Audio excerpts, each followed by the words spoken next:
I like this song. It's comfy. Yay. Ba ba ba ba. I had a little meltdown, but I still want to play Skip Trails. Ah! Up, up, up, up, up, up, up, up, up, up, up,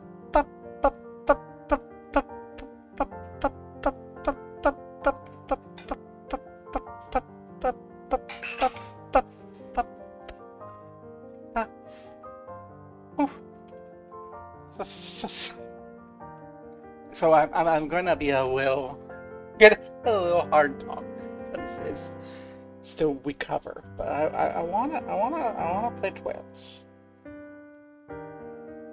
And I'm not doing some fake cues. It's just hard to speak. Talking's hard. And when it's meltdown, it takes a while. But Hernia is not mad right now. So I wanna try and do something. And I think as I go, it'll help. So yeah.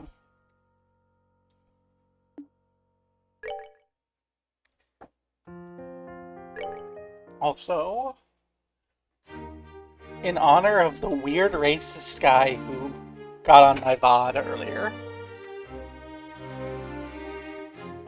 isn't it funny how almost everyone in this game is fantasy white? I mean, sure, not everyone is, right? Kilika is fantasy East Asian, and Zin is fantasy East Asian, and Shara is, like, fantasy Roma, but also, look how white she is. Weird racist guys, like, if you keep talking about problematics, no one will ever want to watch any of your things, and I'm like, deleted comment. Because, like, you know it's not in good faith. You know that he's just like, I don't want to hear that murdering or it was on my Pools of Radiance. You just know he doesn't want to hear that, you know, murdering orcs for no reason than being orcs is, you know, a reflection of not great things. Like, Gygax's D&D orcs are very much a sort of hyper-racialized representation of black people. Like, that's not how black people are, but, like, that's how racists treat black people.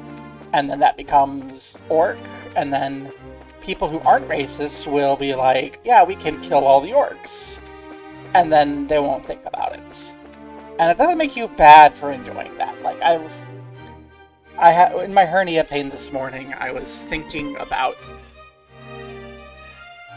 that and how, you know, that kind of assumption, the D&D assumption that certain races are inherently good at some things and bad at others, and their use of race as something in between species and race as we use it, as sort of like in that sort of like, I can't remember the word. It's not phrenology, but like that sort of biological naturalization. That's not quite the word either, but that's the one I'm going to use. That sort of biological naturalization of the sociocultural wargarble of race is like baked into the code of D&D. That's the word, the bioessentialism. Thank you. See, weird racists, I have a chat. I just don't display them because People have told me that they're more comfortable talking in my chat if it's not caught on stream, and I stream for fun, and so Cassie, don't streak, don't streak. If you get arrested by the police for streaking, who is going to make the mac and cheese wrong? That's the meltdown. I'm autistic and I was in a high stress, and I'm like, I want mac and cheese with veggies and hot dogs. And I'm very particular about it, but I can't cook because I can't stand because of the hernia, because it just slurps out of the little hole in the abdominal wall when I stand. So Cassie makes it, and I tried, and I gave bad instructions, and Cassie followed my instructions very well, but my instructions were bad, so the outcome was not what I wanted, and I had a meltdown, and I had to recover. And we've set the mac and cheese and bratwurst and veggies to kind of cool and congeal, and my hope is it will become a sauce. And when we heat up, it will be okay. But yeah, fix my hernia so I can cook again, because I'm very picky about my food, and when I cook, then I can make it right. And then everyone can go, Barb, why did you put so much spice in there? And I'm like, this is flavor. And then Cassie can complain about my cooking and get back at me. Rawr. But yeah, the bioessentialism of the D&D. Like, it reflects a very, very dark aspect of our culture, right? Like, if you don't know what a problematics is not, this thing is bad and if you do it, you should feel bad. It is, we live in a society, and society has bad things in it, and bad things get reflected in, and like everything in a society gets reflected in the art to some degree or another, without necessarily thinking about it. And problematics is just kind of going, how are the bad things in our society reflected in the art? And that doesn't make you bad for enjoying it. And I think, like, the problematic reflection of race within D&D comes in, like, two flavors, right? One is the creation of inherently evil races, things that you can just kill without any moral ambiguity or thought involved, and I think that's bad. Like, I think that's bad from a game perspective. Like, we know now that having to take the time to think of why is such and such doing the thing, and why is the player doing the violence against the thing, makes the story of the game and the play of the game better. And, like, I'm not going to hold it too much against, like, Pool of Radiance was really fun. I want to be clear. Pool of Radiance is fun. I haven't actually played it since, but that's just because I've been on a I want to play Trails kick. Because look at these adorable little squirrels. Oh my god. Look at them. Look at them. I love them. Oh, wow. But, yeah. So that's one, right? And that's not good, because, number one, it represents kind of the darker aspect where you say it's okay to kill some people because of who they are. But also because it, is bad for story, which in turn is bad for gameplay. So, I don't like it. But it also reflects in, like, race and class choices, right? Like in first, and that's kind of the idea that some types of people are inherently better or worse at doing certain types of things, right? And that's also a commonly held false and negative to society belief in our world, and it's reflected in D&D. Like in first edition, it's reflected in stat modifiers and also in explicit class limits, like dwarves can't do this magic thing, and halflings can only get this good as clerics, etc. And it has But it's stayed and it's lived further, like through all the editions of D&D and its spin-offs, like up to today in Pathfinder, when you have ancestries, which, like, I chuckle because they changed the name to Ancestries because they're like, oh yeah, racism bad, and this is reflecting a negative aspect, so we're going to remove race and turn it into ancestry, but it's still just race, right? It's still just race. It's just like, now instead of some races are bad at things and some races are inherently good at things, which is still the same sort of idea, but you've moved where the zero line is.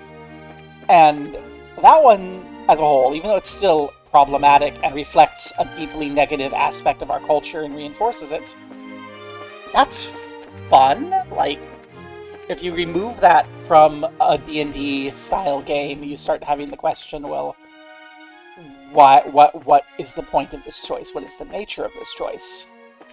And you can certainly do that sort of thing without a mechanical impact. See Stonetop, which the shipping label created, yay! I'm gonna have my physical copy of Stonetop soon, yay! Stonetop's good, and Stonetop has a similar sort of thing, because like asking questions and building narrative is in and of itself in a tabletop game good and enjoyable. But like, especially a game like D&D, that's like a very statty, grindy game. I've been thinking a lot about this because I'm trying to draft out a how to play Pathfinder video for my friend Sega, who has trouble remembering how Pathfinder works because she's not a mathy person. She's an arty person, and so she takes like 30-40 minutes of a session to remember how Pathfinder works every time. And that's not like a Pathfinder thing or a me thing. That's a Sega thing. It's not like a bad thing. But I'm thinking maybe if I can make a good video to try to do that.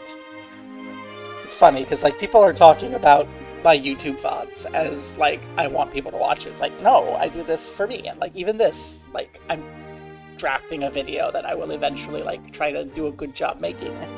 I'm not making it for views. I'm making it to help one particular friend that I play Pathfinder with. I ain't going to make no money doing this. But yeah, I wanted to open by rambling about problematics and race for a bit because this guy, it really pissed off, like, it pisses off white supremacists. It especially pisses off white supremacists who don't realize that they're white supremacists. Like, the Jamaican philosopher Charles Mills.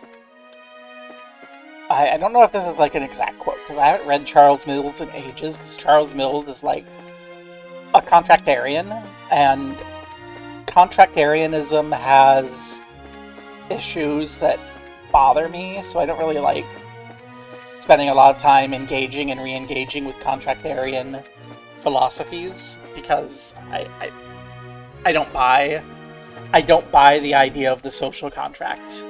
Like, when you talk about the social contract, who signed it? Where is the social contract? I didn't sign it. Like, instead, it's just kind of, it's like, I see where contractarians are trying to come from, and I am not a good enough talker to elucidate the problem I have beyond just kind of that cliche, oh, where's the contract? I never signed no contract. But like, no, actions and consequences. I think focusing on the material reality of your actions and consequences and the impact they have on other people is more important than some sort of idealized, philosophicized contractarian thing. I don't know. But anyway, that's out of the point. I forget exactly what he said, but basically the idea he put forward at one point in, I forget if it was The Racial Contract or Black Rights, White Wrongs. I forget which one it was. Those are the two books by Charles Mills that I've, like, owned copies of and read through a couple times. The Racial Contract is attempting to integrate the ideas of racism and racial oppression into contractarian frameworks. So I actually think that's a pretty good one. Like, I'm critical of contractarianism, but I think that a lot of ideas that Mills has to come up with and address to work through that particular framework are very useful, even if you don't grant contractarianism. So, like, that's where he has his ideas, like the idea of black as the non-white. So you have kind of the three categories. You have the white, the black, and the honorary white. And he spends a lot of time discussing how people move in and out of honorary whiteness into those categories. So, like, Irish people for a really long time are kind of the honorary white, right? They're treated as white, but only conditionally and only if they behave in a certain manner. And then in this category, like, you have the French and the Germans, and they're basically always white, except, during World War II, when Germans started to get shuffled into the honorary white category by some Anglo-French people because of that conflict. But not really, because a lot of the kind of white supremacist framework that defines whiteness is a kind of German-centric thing. So it's tough to alienate. And then, like, everyone who isn't white is black. Like, even if you're not, like, black, if you're, like, Indian or Chinese or what have you, that's black in the Millsian sense. But sometimes you'll group those people into the honorary white. So, like, that happened to the Jewish community after World War II. And then now that's not true anymore. So a lot of the Jewish community is having hey, why are we being treated like this from anti-Semites? Because that's back on the rise. And then and that gets complicated by the fact that the nation-state of Israel is doing nasty things, which then gets used by anti-Semites to justify their anti-Semitism, and then is used by kind of pro-genocide people to say, see, you're criticizing this, that must make you anti-Semitic. Because, yay, complexity, not nuance. Complexity. There's not nuance. Jewish people, good, fun. Genocide, bad, terrible. Jewish people can do genocide. No group is immune to doing genocide. Wow. Everyone's gonna be mad at me now. Haha. That's how you know I'm right. That's not true. Everyone being mad at you is no guarantee of rightness, of correctness, or incorrectness. That's not how this works. I have wandered so far off topic. I mentioned I had a meltdown and I went ouchie head. But I can speak better, so that's good. Words. But yeah, like, that's Millsian. But I wandered off. I don't remember. And then I should finish. Black rights, white wrongs is kind of an anti-Marxist work. Like, it's a consideration of it's mostly a consideration of Marxist criticisms of contractarianism that were received in the black, and this is not the Millsian sense of black, this is the traditional kind of casual sense of black community after the racial contract. Like, the racial contract, good, people like to use its ideas, but, there's criticisms that come out of it because contractarianism is an inherently idealist framework and runs into those problems and has serious difficulties in challenging power. Like, it's a good framework for creating a stable, functioning society that defends those in power, and then it has a hard time criticizing power. And so there's criticisms that come of it, and Mills, quote-unquote, addresses them in Black Rights, White Wrongs, but doesn't really, like... It's a lot of... You kind of have to agree with him already to believe in it. It's very apologetics, and apologetics is... I don't like apologetics works. Apologeticism, apologetics, I think is just the word. Apologetics is a lot of, you gotta already believe it, and then you agree with it. Yeah, I think that's different. I don't know. Apologetics, the philosophical field wherein you defend an idea against criticism. So, like, my uncle was a Mormon apologetician. Did Mormon apologetics, and, like, I don't know. I don't like apologetics. Marxist apologetics has this problem. Liberal apologetics has this problem. Just apologetics in general, I feel like is done by people who believe too firmly in their idea, so they can't, like, properly engage with the essence of criticism of their idea, so they can't effectively defend their idea in a way that is, like, helpful. Because, you know, I'm gonna be such a fucking dweeb. It's the dialectics. You have the thesis, and you have the antithesis, and then the synthesis. But apologetics is looking at the antithesis and trying to pull it back to the thesis. And it doesn't work. When you get criticism, you need to do a sort of dialectical thing. Like, okay, there's two sorts of criticism. There's valid and invalid criticism.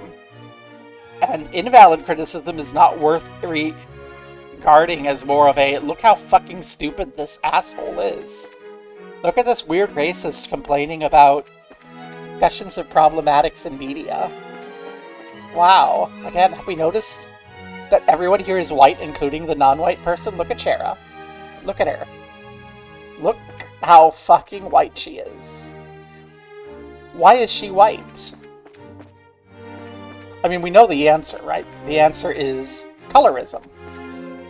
It's not racism, it's colorism. The idea that light-skinned individuals, bright colors represents goodness, and dark colors and dark-skinned people represent badness. And that's part of, like, why, you know, she has kind of that Roma India vibe, is she's sexy and sexual and uses her sex as a weapon. And that's a brown people trait. But she can't be brown because she's a good guy. So she has to be, you know, I have a slight tan. And you see a similar thing in Genshin Impact right now. Like, colorism is a thing, and colorism's a thing everywhere. If you ever want to, like, I don't know if it still goes on, but back in the old Twitter days, I used to kind of follow Hindu supremacists because they would regularly do this thing where they would start talking about different castes, like casteist Indians. They would start talking about lower caste people, and they would talk about how horrible and ugly these lower caste women were, and in the process be posting, like, some of the most beautiful women I've ever seen in my life, and I'm just like, yeah, I'll follow these absolute assholes for the regular influx of hot women pics, because they'll be really pretty women, but, like, it was all colorism. Like, it was casteism, but it was, like, also colorism. And you get a similar thing, like, my ex-wife and her mother will get mad at my sons because they'll, you know, play outside and be active, and when they do, they'll get tans, and they're like, grrr. And I remember at one point, my ex-wife, like, complained at my son, like, oh my gosh, do you like black people? Like, negative. Like, are you going to be sexually attracted to this? In, like, a weird, creepy, colorist way. Because my ex-wife's Chinese, and my son's like, you're being fucking crazy, fuck off. Which pissed my ex-wife off more, and then she emails me about it, because, of course she does. She thinks I care. It's like, we've been divorced for over a decade now. I don't want to talk to you, and I certainly don't want to listen to you complaining because you think my son is dating this black guy he's friends with. But the funny thing is, my son later admits that he's dating a black girl at the time. They ended up breaking up because she figured out she's a lesbian, and they're, like, still friends because my son is raised properly. Not be a weird little freak. But, where am I going with this? Conclusion. I had a conclusion I was building up to, and then I keep getting tangented. Because that's how I am. Right. Anyway, in one of those books, and I think it was Racial Contract, but it might have been an aside in Black Rights, White Wrongs, so I don't know which one. In one of those, Mills basically says, and this is a phrase I say a lot, that racism is an epistemological virus, which is to say it, like, infects your means of knowing. So, like, for example, I just finished rereading the Dragonlance Chronicles, and they make a great big deal about Loriana being kind of the epitome of goodness. And she is thin, young, pale-skinned, blue-eyed, blonde-haired, athletic, but not in a muscular way. And it's just like, yes, this is the epitome of purity and goodness. And then, like, Paramon is the epitome of goodness and purity in a sense for men. And he is big, muscle, slow, not dumb, just slow, strong, loyal, good at fucking, but not like super, but with self-control. And loyal to his family and lovers, right? And it's just like, the gender alarms, the race alarms, also dark-haired, clean-shaven, white-skinned, right? The alarms! And then you get, like, other people in the group, like Gold Moon, also a goodness girl. Very much like Loriana. Thin, athletic, blonde hair, blue-eyed, even though Loriana's an elf, and Gold Moon is like a quote-unquote barbarian. Which is like, they're basically Mongol-coded, but they're white people. But then you get, like, the evil people, and it's like, you could smell the Chinese coding come off of them, and I'm just like, what are you doing? And I don't think Margaret Weiss and Tracy Hickman are, like, evil racists or anything. That's just the nature of the society, right? That's the thing. Like, if you do films from that era, you have your Ravs, right? Your Russians, your Arabs, your villains. And, like, it's still fun. But you just kind of cringe a little, because you're like, yeah, I see where that is. And I know people were cringing a little at the time, because I know people who were a little bit older than I was at the time, who were able to see that stuff, right? Like, this isn't like a thing that the woke teenagers talk about in 2026, right? Like, I've been a fan of Dragonlance since I stumbled across it in a used bookstore bin, like when I was in elementary school. I want to say 95, 96, we went to the used bookstore that was outside of that was out kind of in the town near where I grew up, in an unincorporated area. And they had this bin of books, and they're just like, she's just like, yeah, those books are $1, because I'm going to get rid of them at the end of the month. So these are the books that no one's buying. They're gonna be thrown away in like a month, so I'm just like putting them there in the bin, so you can buy them for like $1. And, like, I would go walk into town and go to the bookstore and dig through the bin and, like, spend, like, money I got from helping download files for my neighbors. Because that's how I made money as a kid, right? I figured out how to use the internet. And, like, my neighbor was, like, a computer science guy at a big company. So he had lots of computers, but, like, he was never home. And his kids, who were my friends, they were kind of assholes. And they were always mean to their mom. Their mom was like, I want to know about this. And I'd be like, you know what? I can go find out about that and print it off for you and give you a little report if you give me, like, $5. And she'd be like, oh, of course. And then I would do that. And I'd, like, go on the internet in 95, in my internet time, and I'd look up, like, recipes and stuff and sell them to her.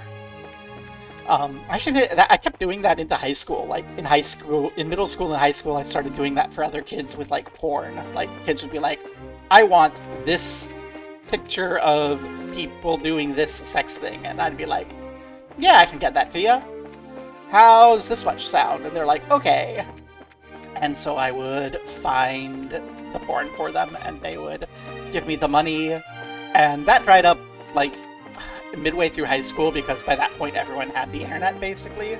Like, by the mid-aughts. But in the 90s, like, no, not everyone had the internet, and so you could do that.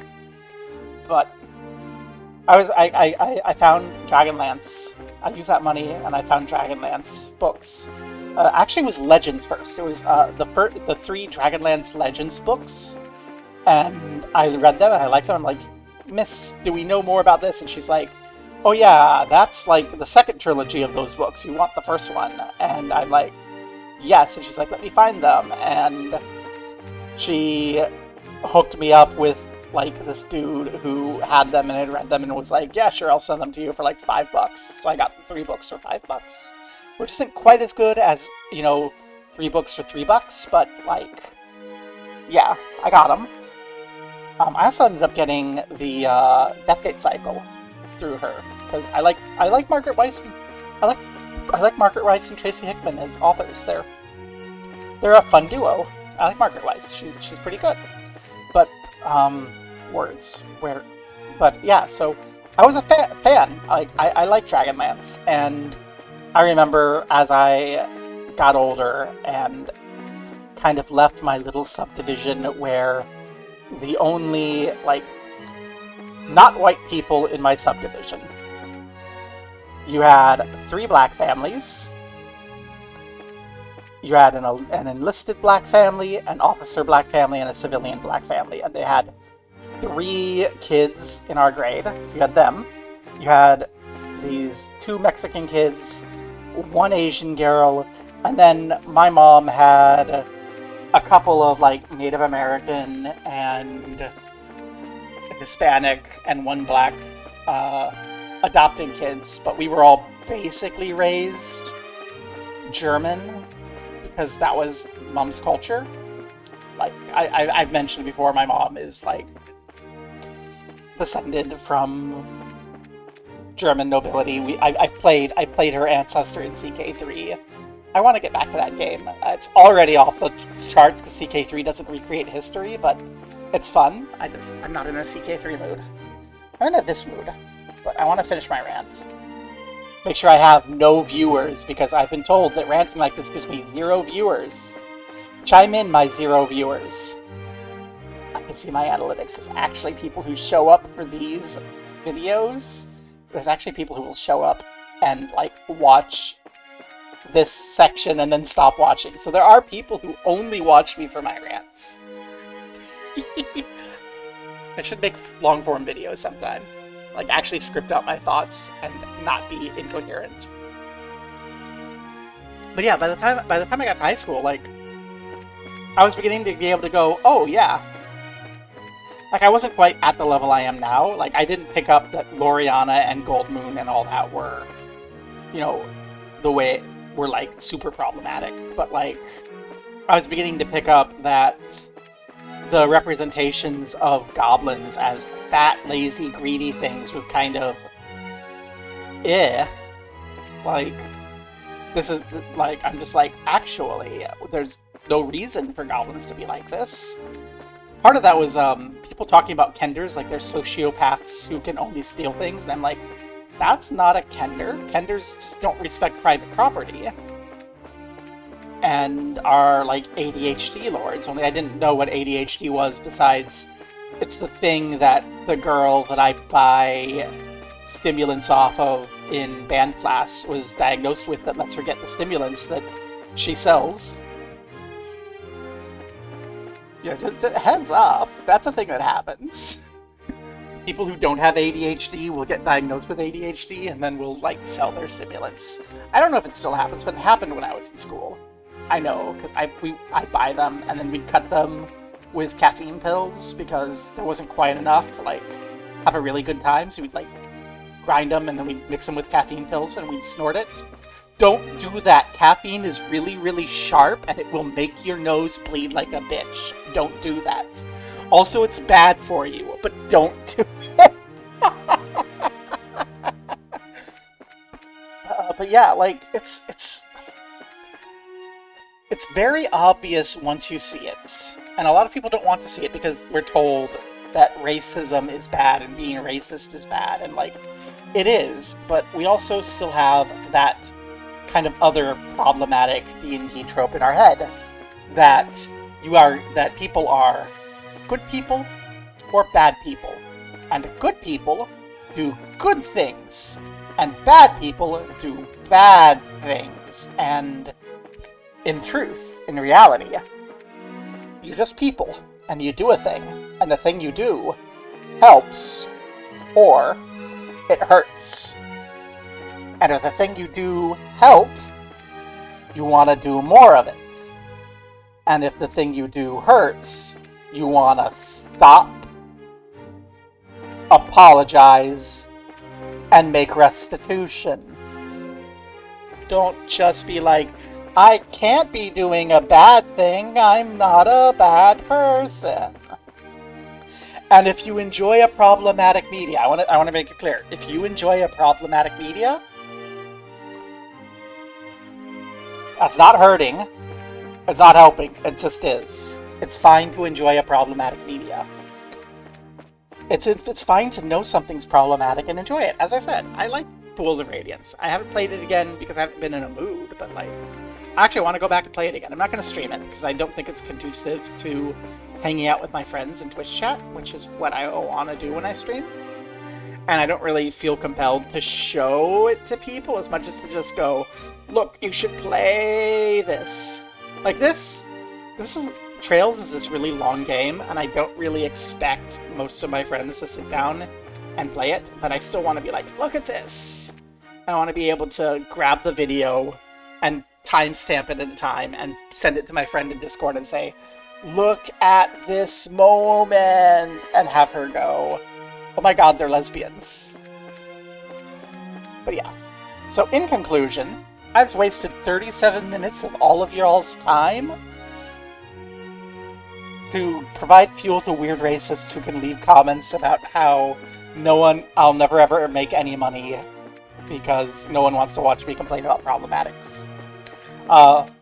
Leave a comment if you want me to make an actual organized, coherent video about problematics, because I actually like problematics, and I like where it comes from in the history. It comes kind of out of this queer theoretic space, and is focused initially kind of on queer representation, and how that feeds back into how queer people behave in their communities, and how that can be kind of negative to the queer community. Like, not in a, oh, this is bad, but in a, oh, this media here represents lesbians behaving like this, so young lesbians will behave like this. And it's kind of preventing it that way due to a negative stereotype that that gay people aren't healthy and harmful, so it kind of leads these people to an unhealthy way because they think that's how they have to be lesbian. And like, it's that sort of thing. But also it's from like the same space as Pong is a metaphorical representation of two gay men who cannot love one another, passing back and forth the same woman so that they can have sex by proxy through the woman.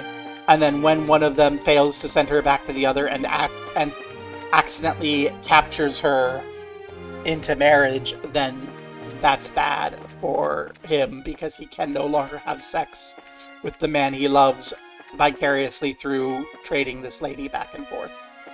That's an actual paper that I've read. That, like, it's such bullshit, but also, it's so good. This is why idealism is bad and materialism is good, by the way, because idealism sends you down those rabbit holes, and like, it's fun, that's how you get new ideas, but you always want to come back to reality. And when you come back to reality with that, the question becomes, does that happen? And then the answer becomes, I don't think so. I don't know. Chime in the comments if I would say chime in the comments because I'm just tired of only getting comments from weird transphobes who are like, rah, you're evil. So I have to delete them. Because I'm not going to let that hang around. And it's because the people who actually want to talk to me show up in chat or like message me on Blue Sky, message me on Discord. They don't message me on Blue Sky. I don't accept messages on Blue Sky. You get too many bots. Or talk to me IRL, because a lot of the people that watch me are IRL fees. But yeah, I'm gonna say that. But yeah, chime in if you are a gay man who is in a weird toxic three-way relationship with another gay man and a woman, and you have straight sex with the woman to bounce her back and forth between the two of you to have gay sex vicariously. Let me know if that actually happens. And if you're lying to me and just making it up and saying, yes, that's probably fine too, how am I going to know? I ain't going to double check. But I think it does reflect, the important thing is it does reflect like the toxicity of the closet and the importance of embracing and accepting people of various sexes and sexual identity, because if you don't, you do toxic shit. Anyway, let's stop wasting time and the game. This game is so pretty. I love these pillars. Look at these pillars. Ring around the rosy. I like the chandelier too. I've been looking at the chandelier a lot as I'm walking around, and it's cute. I love the rug. I am a sucker for ottoman rugs. I was talking to my mom recently because she's moving.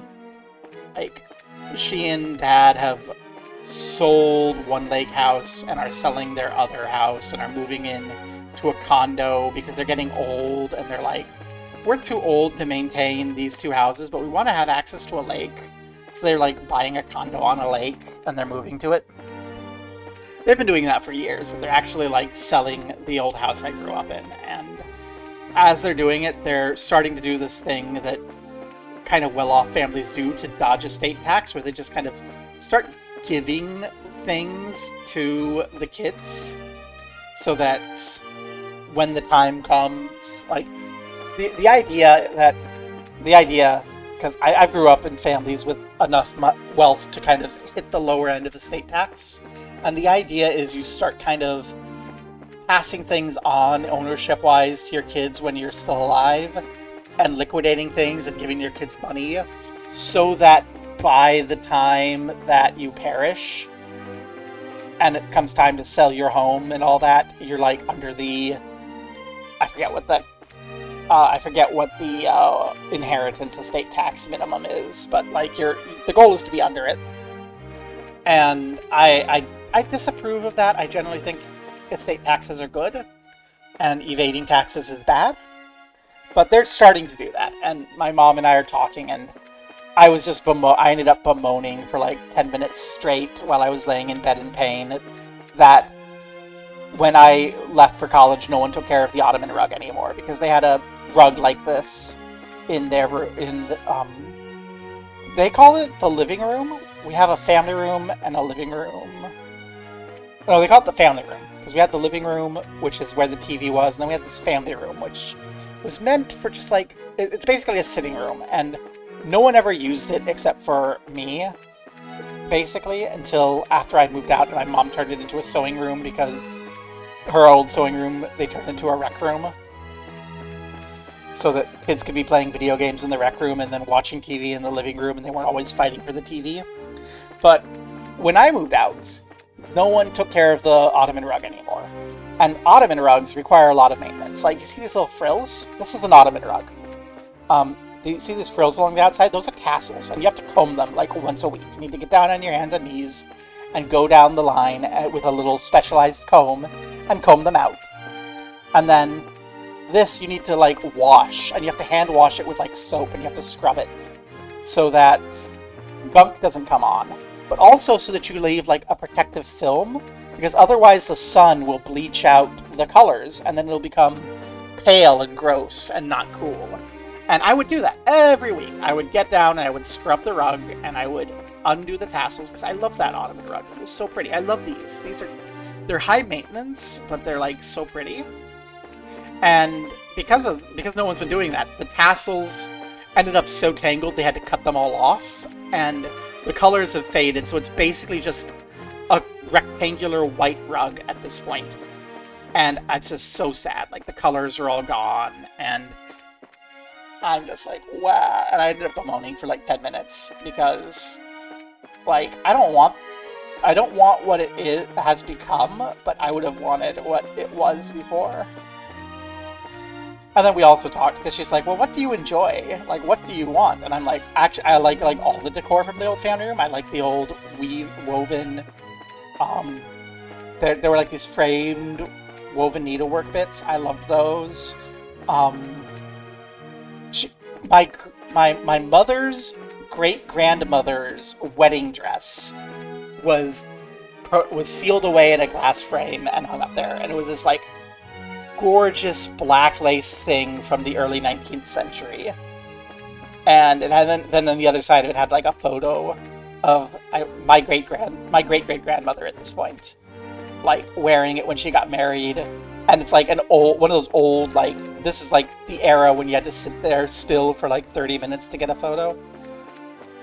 It's bad, but it's like all there, and I'm like, I like that. And I'm gonna get a shipment of jewelry at some point, and it's gonna be just a bunch of old brooches and old costume jewelry, because my grandma loved costume jewelry, and I kind of love costume jewelry too. Like, I kind of agree with my grandma. Costume jewelry is almost better than real jewelry, because, like, I don't know, the colors that you can get from it are all vibrant.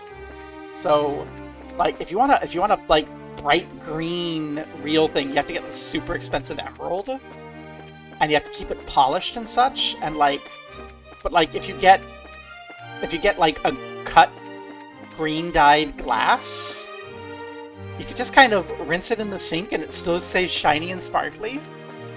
And who the fuck cares that it's glass and not a frickin' emerald?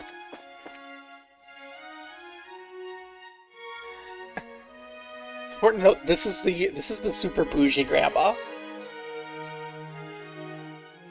My mother wants the emerald. My mother likes the emerald.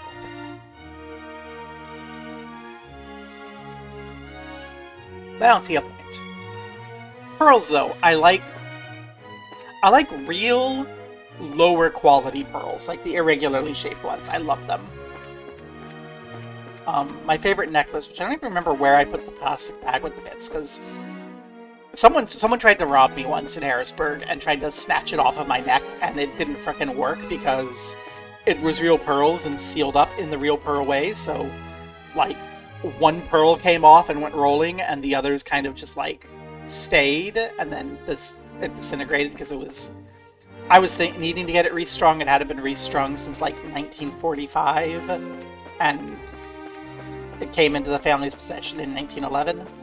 Like, it's a thing, and it comes off, and I grab it all, like, no, and like the dude ends up grabbing the pearl and comes back. He's like, shit, I'm sorry, I just thought it'd be cheap pearls. I didn't realize this. I'm like, yeah, this was like, we had a chit chat, and I'm like, yeah, no, this was my grandfather's father. So my great grandfather and my great grandmother went on their honeymoon in Milan in 1911, and he bought that for her in Milan. So it was like pearls from Milan, bought in Milan and then brought in, and it had been restrung in the 40s, and then got given to my grandma, who didn't restring it because she didn't really like it, because she was real. When I say she was into costume jewelry, I mean the only piece of jewelry she ever wore that wasn't costume jewelry was the pornographic necklace that my grandpa had made. My grandpa didn't make it. Okay, I said I was gonna play, but I have to tell the porn necklace story because it's fun. So after World War II, my grandpa was involved in the reconstruction of Tokyo. Because if you don't know, we bombed that place to hell and back. Potentially even more horrific than like the nuclear bombings, like in terms of loss of life. I don't know. I'm not a historian. But my grandpa was involved in the reconstruction of that, and because he was in the Navy, and he did that. And while he was there, he found this artist in Tokyo who was producing pornographic beads And it was really fun because there were these fake beads carved in real ivory with pornographic symbols in the style of like it was imitation Egyptian art. So it was just like fake Egyptian artifacts that are pornographic beads made by this guy. And my grandpa just thought it was it was so funny because I mean it's really funny, right? And so he bought a handful of them, and my grandma went, oh, he bought porn! I'm so proud of him, because he's like, my grandpa was basically my grandpa didn't get diagnosed with autism until he was like 97, but he was really autistic and probably asexual also. This is my adopted grandpa, not my birth grandpa, so none of this is the genetics, it's just coincidence and cultural impact, because like the entire adopted family finds that sort of thing really funny. And so grandma took those beads, went to this Japanese lady that she knew, because again they were in Tokyo, and was like, make these into a necklace with interspersed beads that match. And she's like, you see what these are? She says, yes, I think I have an plan, and it's very funny. And grandpa was very upset, but she's just like, what did you think? I was gonna let you have porn beads? Like, she pretended like she was offended and threw them away. And then, for the rest of her life, she wore the porn necklace. She wore the porn necklace for the rest of her life. She wore it to church meetings. Like, it was her favorite necklace. And she would wear it. She wore it to every church vestry meeting. She wore it to all these things. I'm like, it was like 20 years later when Grandpa realized that the necklace that she was wearing had his porn beads on it.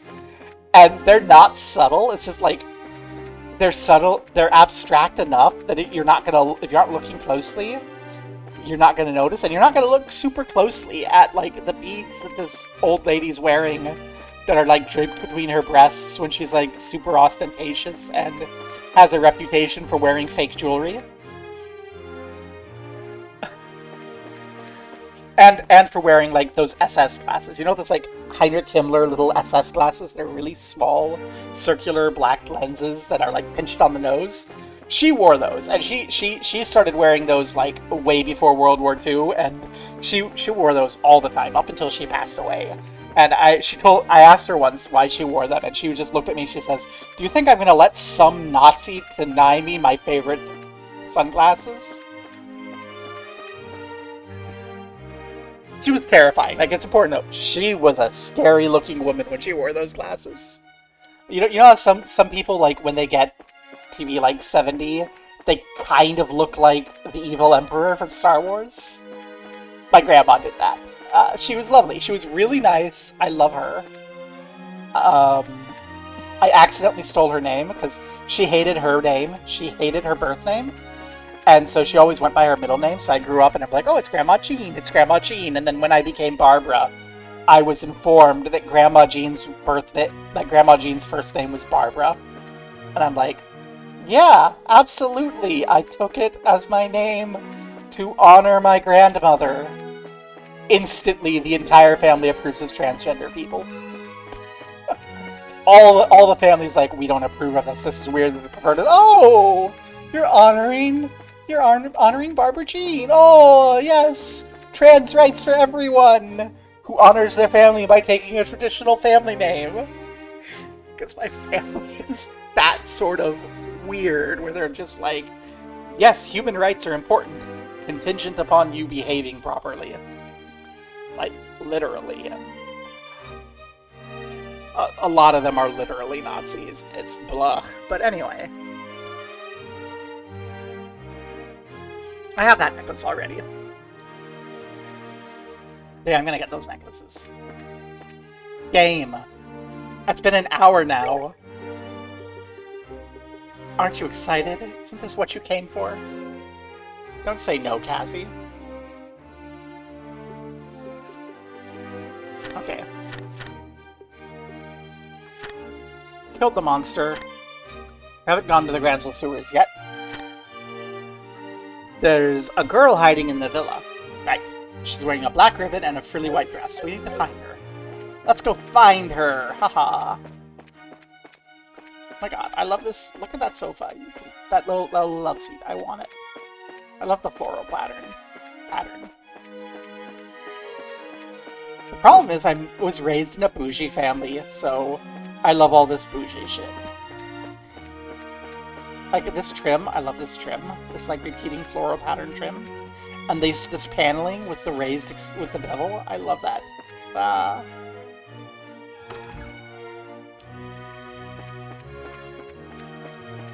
I don't remember my way around this place. It was dark last time I was here. And we were kind of stumbling.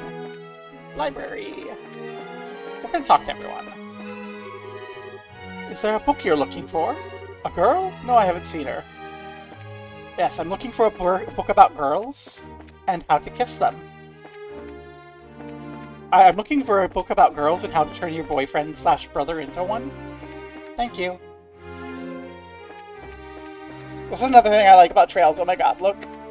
I love the way that they change the direction. It's disorienting, but also it's just like, yeah, we just came from there. And we can tell that we came from there. Plates! I love these plates! Wow! Cassie got rid of my favorite plates. She was good for her to get rid of them. It turns out they had lead paint on them, and I'd been eating off of lead paint. Which is bad. But wow, my favorite plates. Don't do this in IRL, by the way. Don't put another rug on top of an ottoman rug. You won't be able to care for the tassels under the rug. Don't so sorry, you did good. I'm just like, wow, my favorite plates. I'm complaining because I want to complain. Oh, I can't look at what's going on here. Okay. Sure game. Oh, a girl wearing a white dress. Now that you mentioned it, I think I saw someone like that playing around here. Do you know where she went? Oh, I didn't quite remember. Darn it. Hey, does this fountain run on orbital energy too? Dad said lots of things run on orbital energy in the world. He's such a romanticist. If he's a prince, I suppose that makes me the princess. Is he a romanticist or a romantic? I see. The villa feels worthy of royalty. Just being here makes me feel like a prince myself. Yep, he's a romanticist. Okay, I see. Okay. I'll buy that word.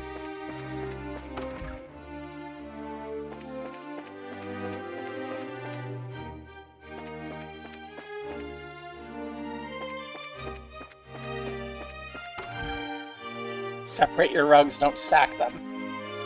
Okay, this is acceptable, where you're putting the rug in the middle of the rug. That's acceptable.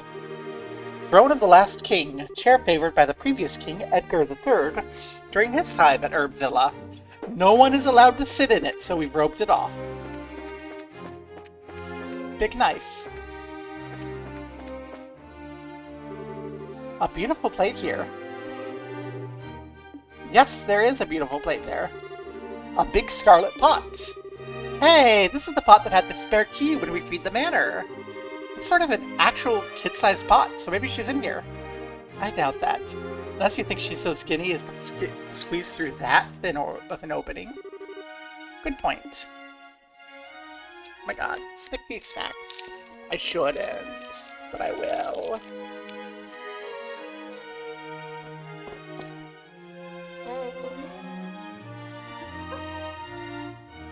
My girlfriend brought me snacks, and then when I said I shouldn't, she started taking them away.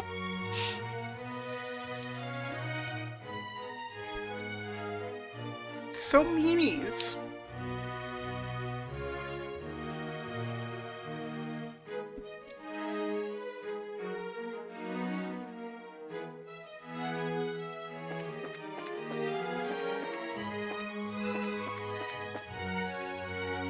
Not supposed to, because the dietitian's like, don't eat sweets and candies.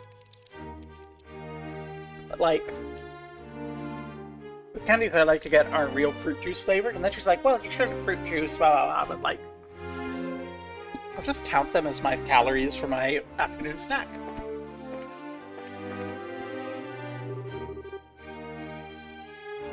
An Eastern style pot here. Yay.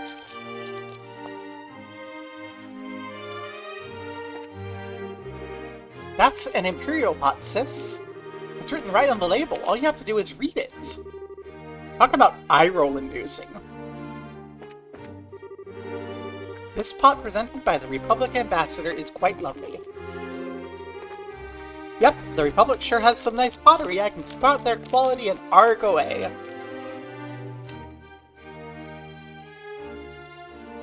Did the Republic, did the Empire give... Did the Erebonian Empire give a pot made by the Republic? Fine art is lined up here. Only the finest. This shelf is fine art. This is the shelf of fine arts, the Chuck Tingle shelf. Only the finest Tinglers available. If you haven't read a Tingler, you should. They're freaking amazing. Okay, we're not gonna go in... Yeah, let's go in here. Let's be thorough.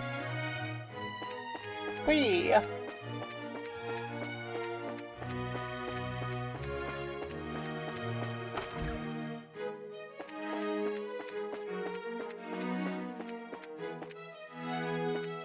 Hear ye, we officially announce... something. That's a lovely podium. It's peeked underneath, but there's no one hiding there. Oh, I was so sure this was it. It's just a bit less predictable than that. Hear ye. We announce... free ice cream for everyone! Yay! This is the Crest Room, where the non-aggression pact signing ceremony will be held. Oh, is that so? Yep, on the day itself, there won't just be ambassadors from the Empire and Republic. There'll also be a representative from the Liberal Kingdom present. I didn't really get a chance to look at this place when I was here during the coup d'etat. It's kind of nostalgic. You saved me when I was held here. It's touching to know the room for that time is being used for the signing ceremony. Yeah. Still though, now that I can just relax and have a good look, it's a really dignified room. Absolutely. That's why I always work extra hard when I clean it. I'm not good at cleaning, but I understand how you feel. Good luck. Thank you. It is a dignified room. Although... So, we know from the outside that this is like a proper floor. Like, this is like a stone floor. And then this makes sense. You're going to have this elevated stone, and then this looks like it's inlaid with a different type of stone. But this wood inlay on the corners is what bothers me. Like, these are fine. These are fancy inlays, but like, this wood inlay? How are you doing it? Like, did you just lay the wood inlay and then the layer, like... The wood inlay along the edges feels a little awkward. Like, it feels to me that this should be carpeting. And these should probably not. These should probably be in a little bit. Like, this should be a carpeting. Because, like, the idea, I get the sense that this is, like, for a bunch of people to stand on. So it should be carpeting, because carpeting distributes force better and, like, is more comfortable to stand on. This is why you also have the carpeting for the walk. And then these should be in here. I don't know. Wood is also probably fine. I mean, it's a nice visual choice for a video game. I'm just like, as a real world room, I would be like, why do you have wood paneling? Why do you have thatched wood paneling there? In contrast with that other main room outside where we saw it on the second floor. Like, it's a perfectly fine balcony material. Not this room, it was... I'm gonna have to show it. I'm gonna have to go all the way back to show it, because otherwise my brain's gonna be mad at me. We'll come back in here. Up there. See, we have that second story wood balcony. That's like where I would expect to see the thatching. Oh, there's no way to get to the balcony on this side. It's blocked there and there's no door. Is this an entirely decorative balcony? Window, window, window. Oh, goodness gracious, I do believe it is. I do believe it's a decorative balcony. In the gallery. Tisk tisk. That should be a real balcony, because then you can have more guests up there in an event. The drawing room. This is where the art happens. A large dining table. Maybe she's hiding under here? Yeah, I didn't think so. Putting that aside, bending over in your current outfit may not be wise, Estelle. Huh? How to, put it delicately, your unmentionables are now quite mentionable. Excuse me? Oh, he's right, Estelle. You're wearing a skirt, remember? Oh, right. Well, game, thank you for telling, not showing, I guess.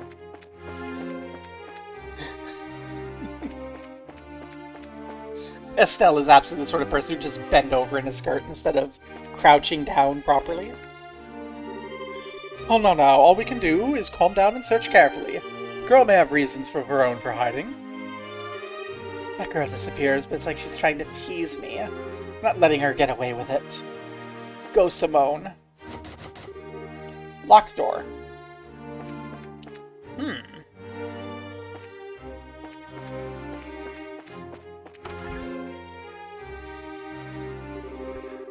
Oh, the Liberal Kingdom is quite small on the map, yet it feels anything but now that I'm actually here.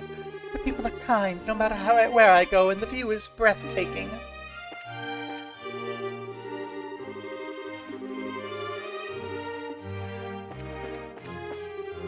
I am Walter, a senator in the Republic's Parliament. I've come a bit early in order to inspect the site and prepare for the signing ceremony. And what a remarkable villa this is. Indeed, it's more than sufficient for hosting the ceremony. Even if they're gonna fuck up the tassels with those rugs on rugs. Well, I don't like rugs on rugs. Oh, it's this asshole. It's this asshole. Oh my god. He's late. Too late, I say. I don't remember what voice I gave him, because I don't care. So Philip. How much time does it take to purchase a magazine and some donuts? I forgot to look for a copy of the Liberal News. Blast it, how long does he intend to keep me? Hey! Oh.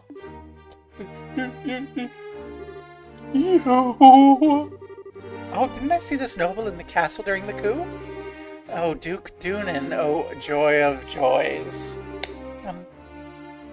Hello, Uncle, have you been well? Have you no shame, Claudia? And you, brigand. Because of you, all because of you. I've been forced into this life of shame, house arrest of all things. I have to be in this room with this comfortable bed, and this gorgeous rug, and this fine decor, and this table and chair, and people bringing me magazines, and donuts, and meals, and I don't have to work, or spend hours on the telephone with the insurance company, or anything. How shameful. I don't think it's really fair to say it's our fault. You're the one who bought into Colonel Richard's plan, you know. Oh, you should be grateful you live in a kingdom as forgiving and merciful as liberal. With this Arabonia, your nobility would only serve to speed you to the gallows. I confess that imprisoning Her Majesty was out of line. Perhaps. Richard may have suggested it, but I should have gainsaid him. So you can actually admit you're wrong about that whole deal. That's pretty humble coming from you.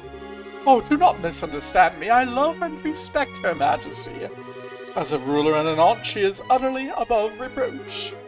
Oh, but you, Claudia! To consider naming a little girl like you as a successor is simply madness. Unacceptable insanity. Oh, now, just a second. Chloe's smart, studious, kind, merciful. She's got all sorts of virtues that attract people to her. Where do you get off calling her a little girl, huh? Well, Estelle, that's enough. I've always admitted I'm not ready to take the throne. I suppose it's only natural my uncle finds that unpleasant. But Chloe... You always had some sense, at the very least. But you, Claudia, have always seemed allergic to attending public ceremonies. I'm far better known among the citizenry, and you remain a veritable ghost. You've not once publicly demonstrated you're ready to stand above others. Well, the girls in the dorm room know that she can stand above others quite well. Or below. She's versatile. Why, from what I understand, you hide your identity living as a student. And if that weren't enough, you even waste your time at some backwater orphanage.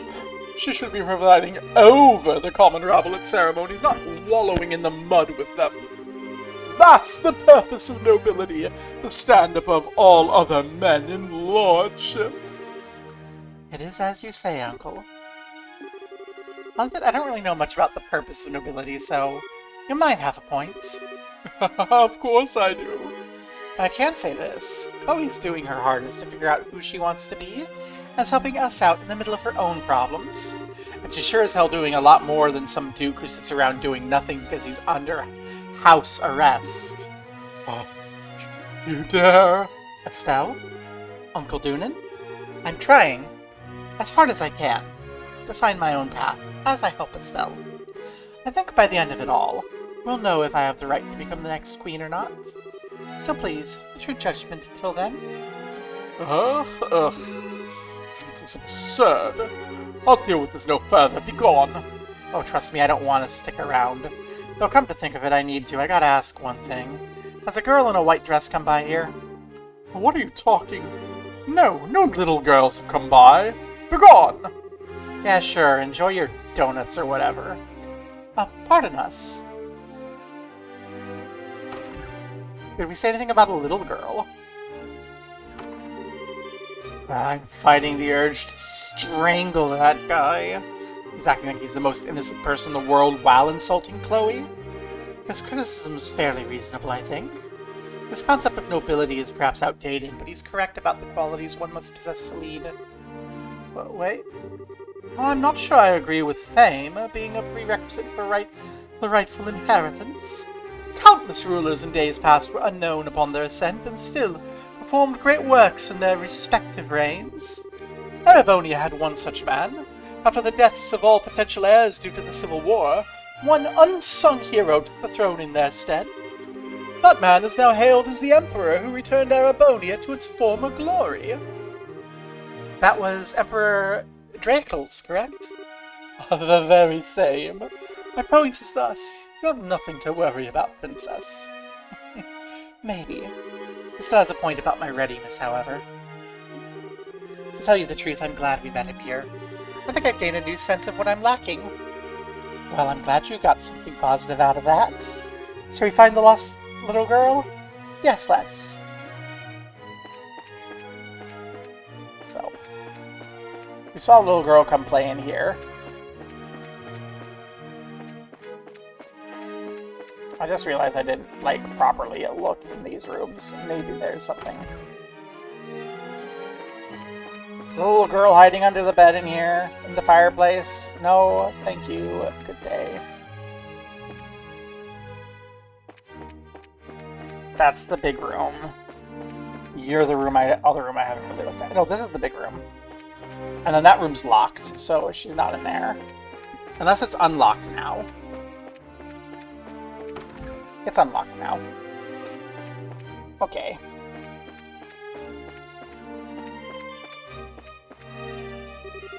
Oh, how's it going? Find the girl yet? Nope, no luck so far. I'm gonna try searching for a few more hiding spots before calling it quits. Oh yes, please do.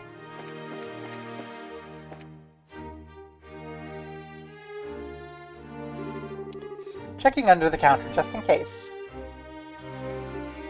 Hey! Something the matter? You could say that. Oh, I lost.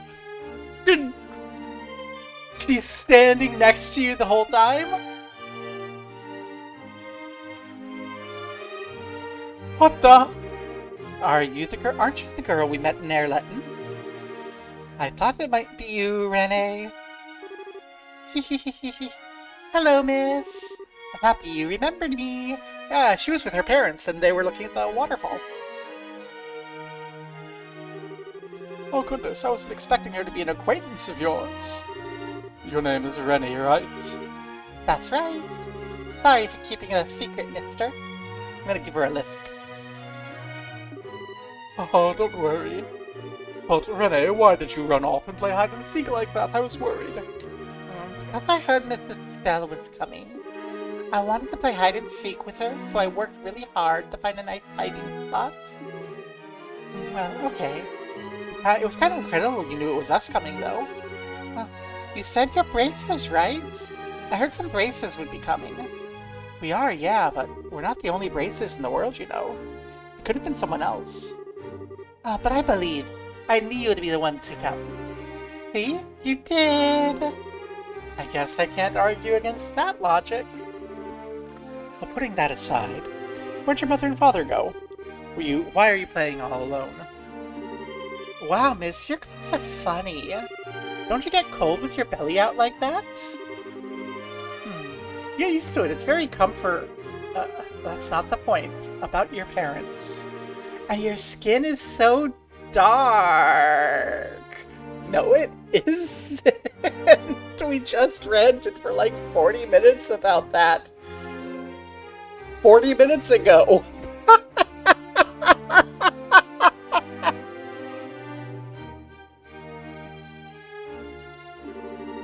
I'm really okay with how cold it gets here. I'm like across the sea to the south. Well, I've traveled all over as a performer with a circus, so yes. I'm fine in heat or cold. More to the point. Would you mind telling us what happened to your parents, Renee? Oh, okay. So where did Papa and Mama go? I'm not so sure either. This girl's up to something. Wait, you don't know? Not at all. I came with Papa and Mama to play. But after lunch, Papa gave me a real serious look and said, Renee, Papa has something important to do, so he and Mama have to say goodbye for now. But don't worry, when it's done, we'll come and get you. Be a good girl until Papa comes back, okay? What the hell? I'm already 11, so I said, I'll be good, Papa. After that, Papa and Mama left. Well, this is quite a bit worse than I imagined it would be.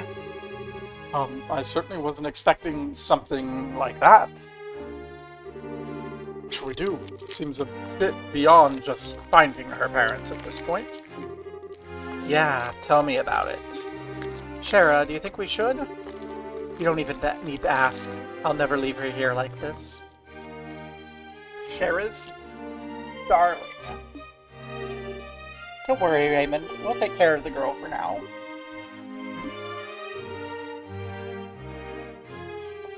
Hey, Renee. Do you want to visit the Capital's Bracer Guild with us? I bet we'll be able to find your Papa and Mama easy peasy. Really? Well, Papa and Mama said they had something important to do and to wait here. It's okay, we'll definitely find them. Trusted Miss Estelle, okay? Okay then, I'll go with you. Thank you, Miss Estelle. It's okay, stick close by though. I won't want you to get hurt. Oh, thank you again.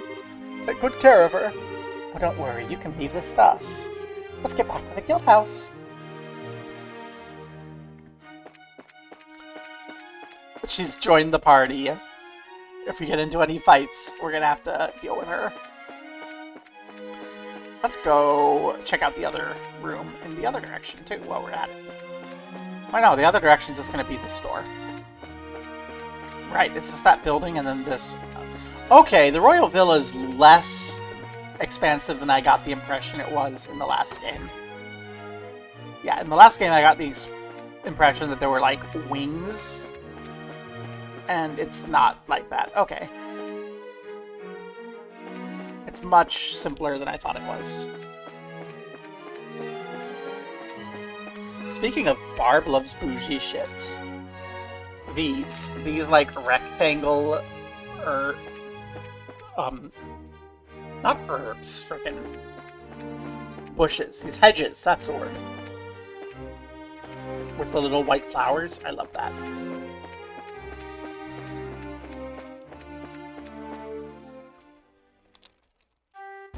And Barb likes not bougie shit.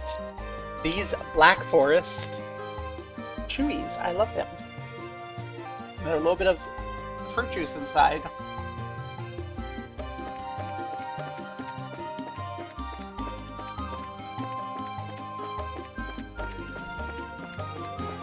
I don't remember where we have and haven't been, but I think there's, like, more treasure, probably. I also want to be careful to avoid fights when we have a little girl with us. Never do anything right. I probably should have explored more thoroughly last time.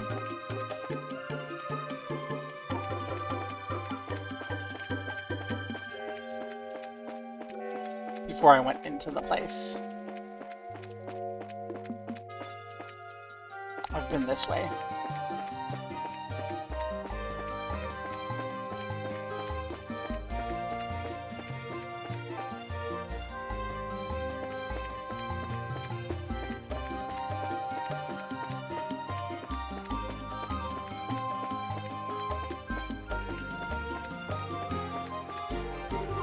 I bet I can fish here. Hook, line, and sinker. Hibiscus heart. Let's try red flies.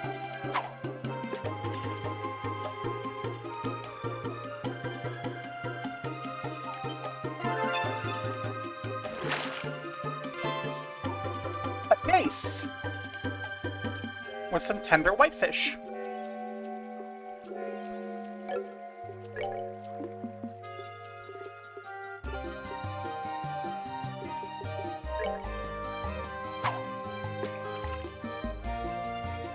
I would use a dace as a fish.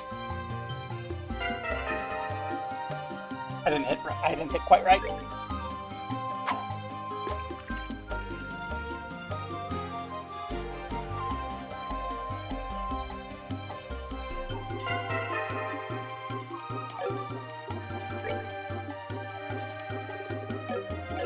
Oh well. I really don't like fishing minigames. I also don't even really get the appeal, if I'm entirely honest. I kind of get the appeal of 14s because it's a gacha game. But I really just don't like fishing games.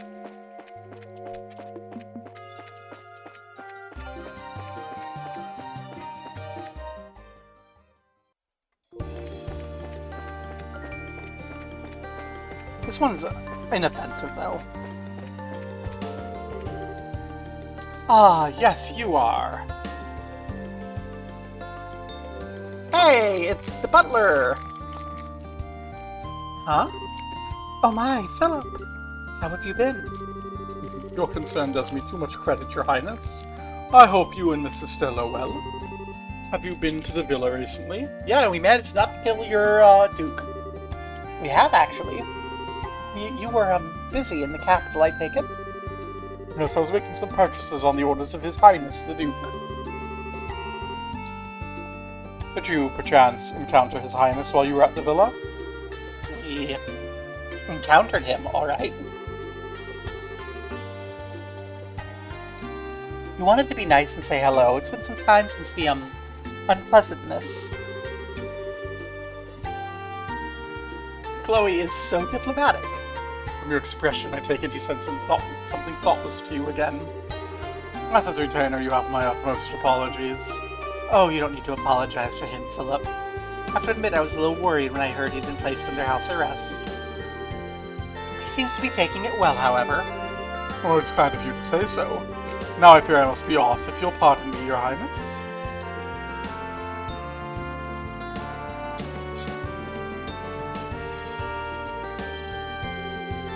I guess Philip's job is even harder now. Taking care of Dunan since Dunan was young, right? He's been Tunan's retainer for the past 20 years, from what grandmother tells me. I believe he was a member of the Royal Guard before then. Wait, really? Philip? Wow, I guess you really can't judge by looks. Huh. You really shouldn't underestimate him. Even I can tell he's not just any old guy. What do you mean, Rennie? Oh, you know, like how he can walk with his eyes closed? I sure couldn't do that. I think it's just narrow, Rennie, not closed. I mean, you notice how he opens his eyes when surprised, right? Oh, really? I didn't. Well, see, I want to see. Maybe I can get a good look if I surprise him next time. I swear, Renee's up to something. What is this girl gonna do? Oh, hi.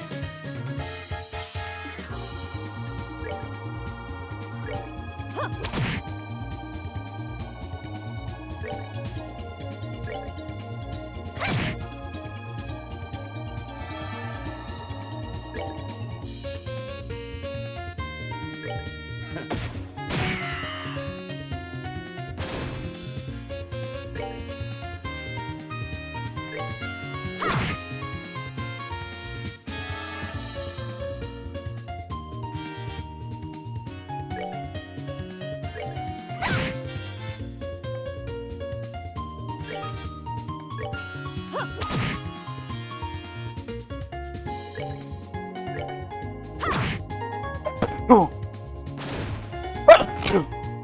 Excuse me. Take that. Ew.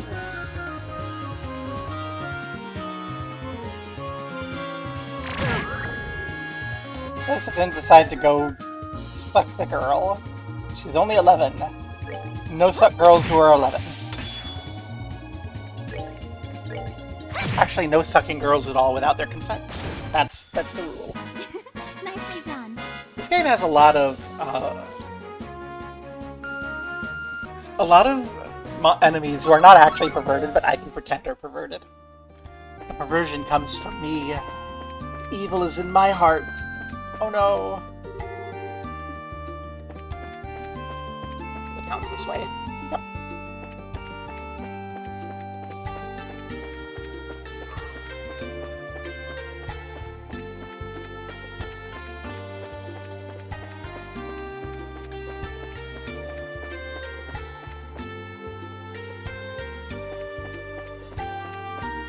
Such a lovely warm day today.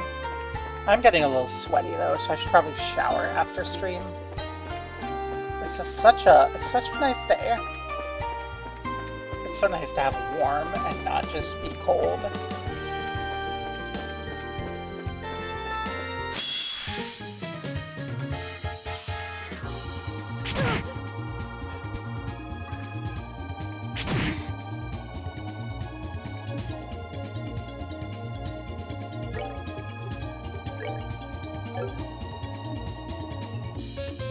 Let's just do a single attack here. They should come around soon enough to...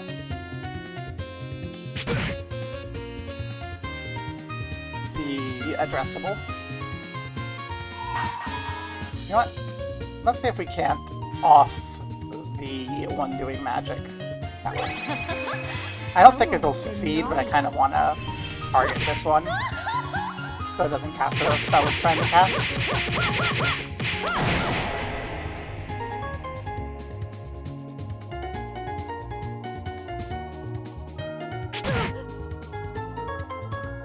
Okay. Finish that one off. No spell for you. Okay, what are you actually at? You're not really weak to anything.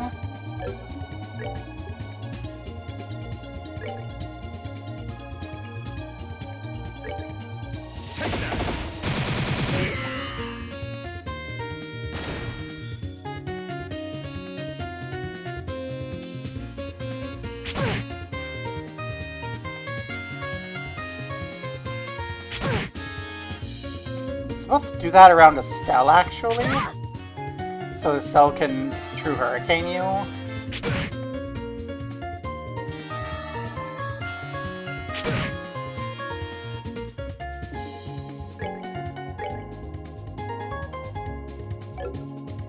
we move, do we get to go again? No. Well, all but one is pretty good.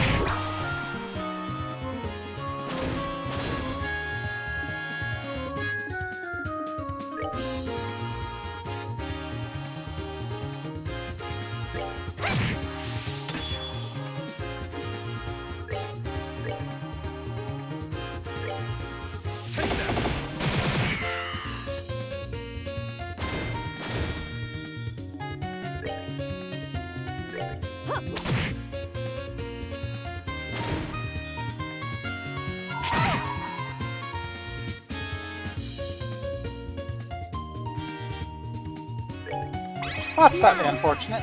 Light of the heavens, heal these battered wings. Radiant flash! Doesn't heal up Shara.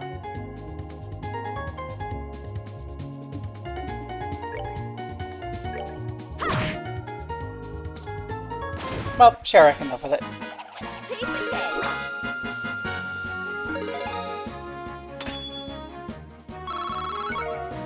Welcome to Chain 2, Chloe. We don't use Chain nearly enough. It's actually pretty good. I just never really have a situation where I want to use it over something else. Okay, let's get back to the guild. We need to talk to Elnan about Rene. That's very important, yes, but also the army should be sending their contacts soon. You didn't forget, of course. Oh, Estelle? Oh, what's wrong? You said you're going to show me the guild, right? Oh, well, milady, please lend me your hand. I, Olivier Lenheim, shall have the honor of escorting you. Oh, no, thank you. I'd rather Miss Estelle show me. Oh, my disappointments are ceaseless. I'm sorry, Olivier, no luck. You can't even land an 11-year-old. Failure. Failure at all levels. Not even resorting to being a weird little pedo was able to save you.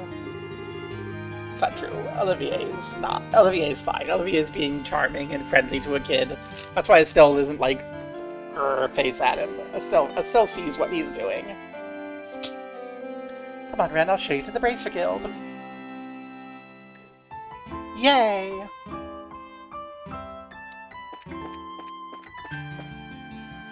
Hey, what you got? You got crepes. We don't know their recipes. I don't like doing this, but...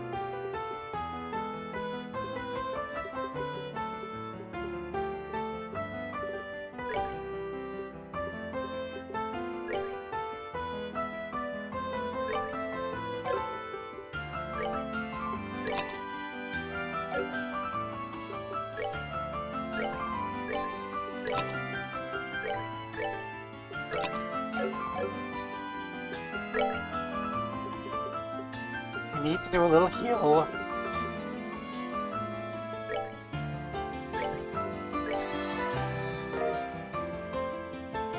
And it can learn a recipe.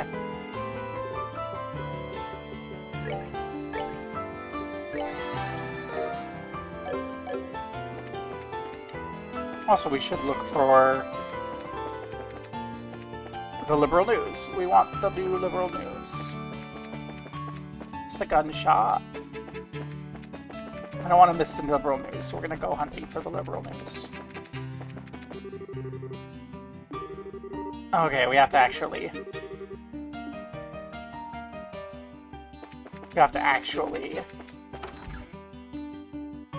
Unless you have the liberal news. No, but you have a couple more things that I haven't eaten yet.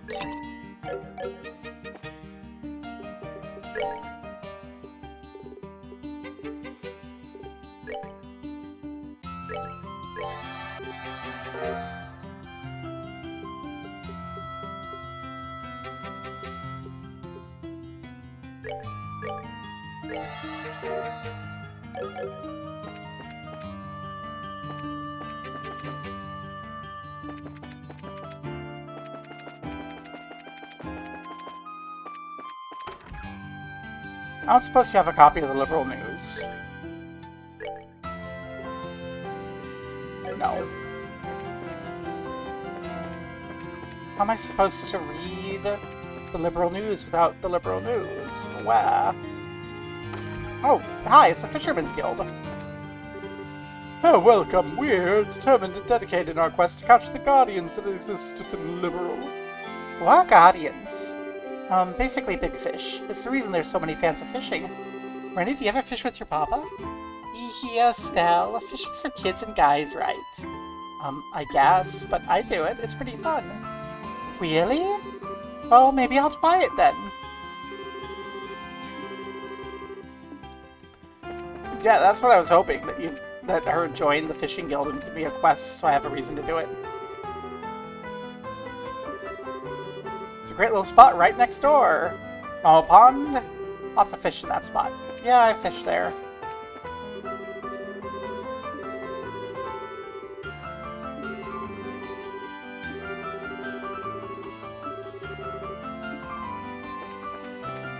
Ow, this fishing stuff. No bonus fishing thing for Estelle. Hello. Tom at the factory's really skilled. Doubt there's anything he can't repair. A little bit of yaoi there. We're back, Elnan. Oh. Hey, Estelle. Hello again, Miss Bright. We seem to be running into each other quite a bit these days. Why, hello there, Colonel Sid. Ah, so Cash sent you to help us. That makes sense. You came from Leiston, I'm guessing. That's right. I just arrived a little while ago on one of our patrol ships. I apologize for the wait. Oh, it's okay. We had a little job of our own to take care of. Speaking of which, would that young lady be? Right, she is. Some stuff went down and we had to bring her along. Hey, Rennie. We got some things we need to talk with the army man. Can you go wait on the second floor? Oh, is this work stuff? Yeah, I'm sorry. I guess I don't mind. Just like Papa, always work, work, work. I don't really like that very much. Rennie, right? Do you want to talk for a while? I want to get to know you. With you? Okay, I guess we could. Okay. We're going to be on the second floor, Estelle. Yay! Tina and Other Girl can make friends.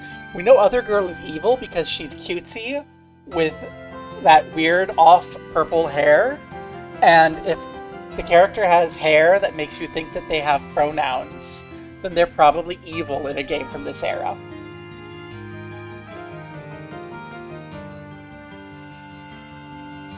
She's got that evil little girl energy.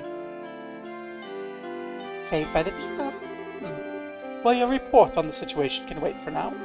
Let's hear out Colonel Sid first. Sure.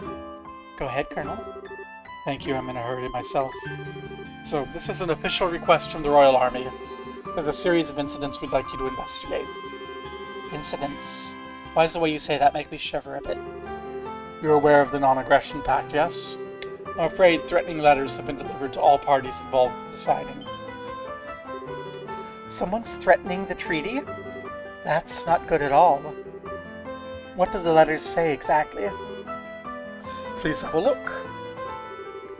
Oh, to all parties involved in the Non-Aggression Pact, immediately back down from this act of deceit and false compromise. Should you not, a great disaster will be visited upon you. What the? Well, this isn't very open to interpretation, is it? Is this the entire letter? Yes, the entire thing. You may have noticed there's no name or any other indication of a sender. Normally I dismiss it as a prank, however, something about the situation makes you believe it's more than a bad joke, Yes, it's the volume of letters sent, you see. First arrived at Leiston Fortress. Copies were then sent to the Airship Company, Gransel Cathedral, Hotel Roenbaum, and the Liberal News. Then copies arrived at both the Erebonian and Calvert embassies, Herb Royal Villa, and Gransel Castle itself. 9 letters in total. Who would send that many letters? That'd be a lot of work for a prank in poor taste. I can see why the army would start to get concerned. It's strange, though. The airship company, Liberal News, and hotel and cathedral. None of these locations have anything to do with the signing, do they? They're not totally unrelated, to be honest. The airship company shall be sending out charter vessels to ferry the Imperial and Republican officials here. They'll be staying at the Roenbaum, and the church, or specifically the Archbishop current of the cathedral, has asked to be the observer at the signing. And the Liberal News has been preparing a special report on the pact and signing for weeks. So they are all connected, somehow. Do we have any idea who's behind it? Oh, that could be a difficult question to answer. This is an international matter, meaning anyone from Liberal, Arabonia, or Calvert could be responsible. Yes, the Warhawks in either Empire or the Republic, for starters. Could even be someone from another country entirely who isn't happy to see all three countries working together. Of course, there are plenty of suspects in Liberal as well. Who's messaging me?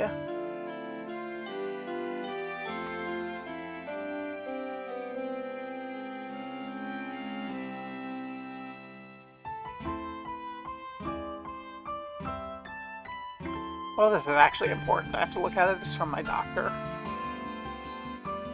More insurance bullshit. Yay. I don't know what it is, but I know what it is. We've been having insurance bullshit.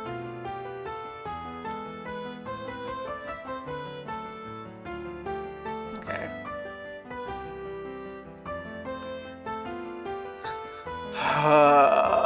No, she's just letting me know. Basically, because most of the time, like, if I'm not streaming these days, I am laying in bed in pain. And I can't, like, think very clearly because of the hernia. Like, it's bad pain. And I don't stream all the time, obviously. I don't even stream enough to qualify as, like, a part-time job. I've been on short-term disability, and my short-term disability wants certain things to move faster so they don't have to pay as much short-term disability. And insurance wants to make things go slower so that the year rolls over before my big surgery and I reset all of my, deductibles and everything. And so they're fighting, and they're both demanding paperwork, and it ultimately means a lot of work for my primary care provider, who, like, let's be real, her job should be in my healthcare, giving me, like, referrals to my specialists, and then filling my estrogen prescription. And this entire thing, she's been going above and beyond. She still has some of that institutionalized fat phobia that is present throughout the medical establishment, but, like, I do appreciate how how much she does to try to get through this insurance bullshit. And, like, he's the one who was first like, can we just cut out your health insurance? And we tried to, but, like, the lady we had to work with at the surgeon's office to try to cut out health insurance was, like, weird and transphobic, on top of being that's not how we do things, and, like, basically I was trying to be like, okay, yes, that's how much it costs that you're going to charge insurance. Can we get the insurance company discount? Because we know the insurance company gets a discount on the other end. We've all been through this. We're not first around the block. Can we get the insurance company discount and just pay, like, 3/4 of the price? Because, like, yeah, I can't afford the full price right now, but I can afford 2/3 of the price right now. And then we can get back to work, and I'm not in pain all the time, and insurance isn't angry, and they're like, well, da da da da da da da. And then she started being aggressively, sir, and it's just like, ma'am, you are working for the same hospital that's been doing my sex change. You know better.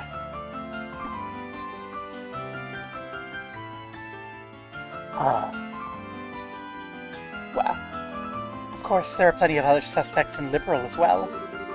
We can't forget the obvious answer, the Society. So, what will we be investigating, Colonel? Right then, the mission. We'd like you to investigate all the locations that have received the letters, see if anyone has further leads. Minus Leyston and Erb, that is. We'll handle those. The 7 locations are yours. So the Airship Company, Gransel Cathedral, Hotel Roenbaum, Liberal News, Erebonian Embassy, Calvardian Embassy, and Gransel Castle. That will involve quite a bit of walking. More to the point, uniformed soldiers asking around would attract a great deal of unwanted attention. Now that you lack an intelligence division, it makes sense to ask the Guild to help investigate such matters. As embarrassing as the situation is, you're right. Without a functional intelligence division, we're very limited in what we can do. However, the new general plan for the top brass is to have the Guild help us with as many tasks as possible. Is there simply one case of that? Oh, really? Thanks a heap, Dad. Now, take it as a sign of Cassius's faith in us. I must admit, it was my request to ask for you, however. I've been placed in charge of the defense of the capital region until the signing ceremony. I'd like as much information as I can possibly obtain in order to prepare a proper defense. Can I ask you to take this job? Oh, well, I do want to help. We're really kind of hip deep in another case at this point. Oh, that girl, right? Let's hear you report on that situation now. Explain. Yap, abandoned child, possibly evil. Ah, yes, an abandoned child is a problem you cannot simply ignore. Why would anyone do such a thing? Why would anyone do such a thing? Chat, you can't see me staring because I don't have a camera, but I'm staring.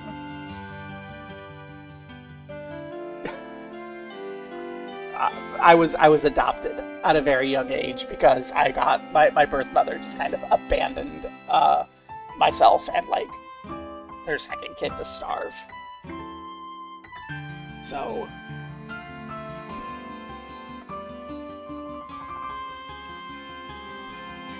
we got adopted. It's like, why would someone abandon their kids? Let's see.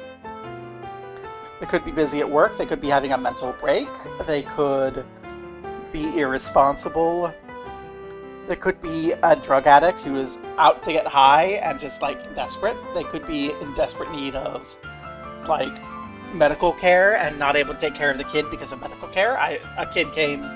One of my siblings came to my mother because her mother needed medical care, and in particular psychiatric care, and, like, took her kid to a church and handed her to a priest and said, yeah, I'll be back later, and then checked herself into a mental ward and texted her mom to be like, go pick up the kid, I'm going to the mental ward. And her mom was like, I'm in a different state, what the hell are you on about?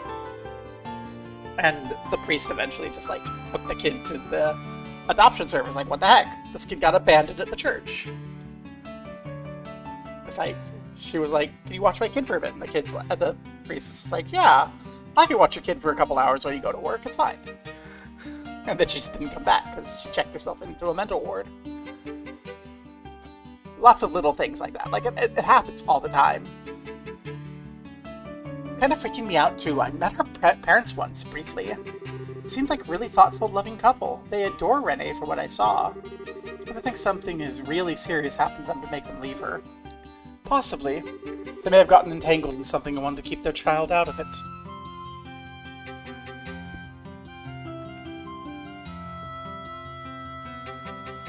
Okay. Drink drunk. I do see an opportunity to kill 2 birds with 1 stone, however. Huh? Renee and her parents are foreigners, remember?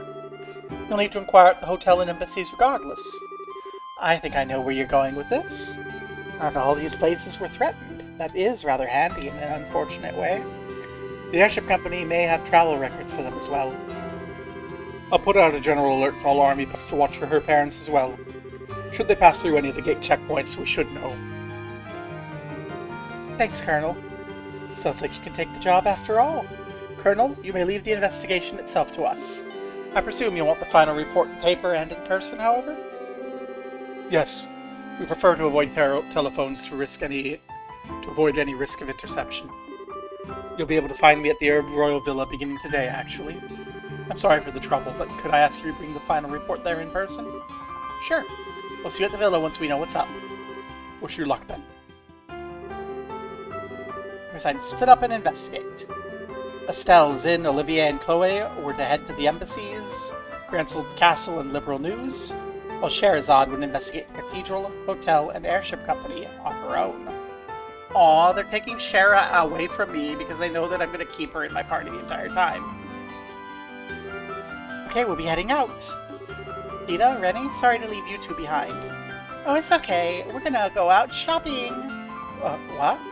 I'm sorry, Estelle. Rennie really wants to visit the department store? That's not how I remember things, Tita. As I recall, you were the one who said she wanted to look at all the stuffed animals. Rennie? Well, I know you're bored, Rennie, but since I'm not sure where we'll find something out about your parents, I'd like for you to wait here. Come on, that's not fair. Double doe-eyed stares? I don't really see the problem, Estelle. If Tita's with her, it should be safe enough to let them go out shopping and around the city. I guess so. Okay, Tita, Rennie? We'll be back by this evening, so you need to be back by then too, okay? And the capital's a really big place, so don't get lost. We will and we won't. We will get lost and we won't be back by evening. Rennie, let's go. After you. See you, everyone. Renee's gonna do something horrible to Tina, isn't she? Or I'm wrong, and Renee's not evil, and we've just got, like, adorable first love Yuri bait. I sure hope it's the latter one. Those sorts of stories are adorable. Oh, they sure become fast friends. Yeah, it's easy to become friends with that age. Youth. I feel all old now, says the, like, 17-year-old. Although, Tita and Renee together... Why does that combination send a chill of doom down my spine? Because Renee's evil little girl-coded? Oh, I think they'll be fine. It's kind of easy to push around, though. I got the feeling Renee might try to drag her into all kinds of stuff. That might be a good point. Ah, yes, Elman. Did you find out the names of Renee's parents? I took a little insistent asking, but she gave them. Her father's a trader from Crossbell. Harold and Sophia Hayworth are their names. Trader from Crossbell. Harold and Sophia Hayworth. Okay, got it written down. As do I. Let's start asking around about them and the letters. Remember, Estelle's group will visit the embassies, Grancel Castle, and Liberal News. Zin, Olivier, we will be counting on your aid at the embassies. Oh, fear not. My brilliant smile can open any door. We'll make sure you see the ambassadors. Your Highness, your help would be invaluable at Grancel Castle. That's why they're in the party. Estelle's friends with the folk at the Liberal News. Chloe's the princess. Zin is, like, involved with the Cavalry Republic. Or mainly based in the Cavalry Republic. And Olivier is, like, secretly someone important in the Arabonia. Introduce Estelle to whoever can best help our investigation. Of course. As for the Liberal News, I believe you yourself have an in for that, Estelle. Yeah, I'll bug Niall about it. He owes me at this point. And that leaves the Cathedral, Airship Company, and Rowanball. Shara, good luck with those. Oh, I shouldn't have too much trouble. I'll try to be quick. Let's go! Time to get questioning, then. Where should we start? I don't think it matters much. If you want to go to the Calvert Embassy, you've got a free pass with me around. I can introduce you to Elsa whenever. I, of course, can get us into the Arabonian Embassy. They should be glad to escort us if I introduce myself at the gate. And of course, I rather doubt it'll be hard for me to get us into Grancel Castle. It might be wise to simply go straight there and speak with Grandmother. I doubt the Liberal News will give us any trouble either, so let's pick a direction and go. Actually, first thing we need to do... Oh, you're already equipped.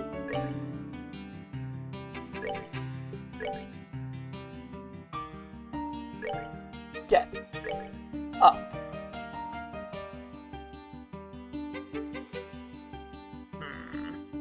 Yeah, but poison. I hate getting poisoned. I should probably avoid preventing fate and sleep. I like that too. Get the buzzer. And then we need to orb up Zin.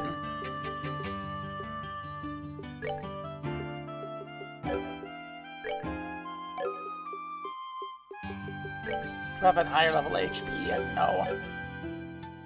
I kind of want to get a higher level HP and a higher level EP cut.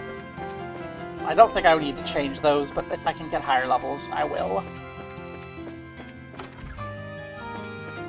Hi.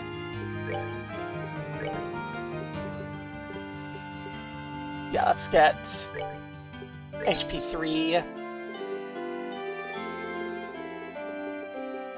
Or we can't afford EP cut. We can't afford any better EP cut.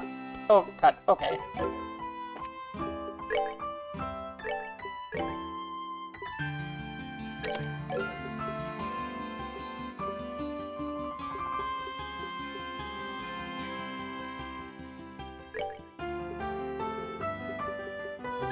Let's remove... Okay, that has to be an Earth Quartz. That is so unfortunate.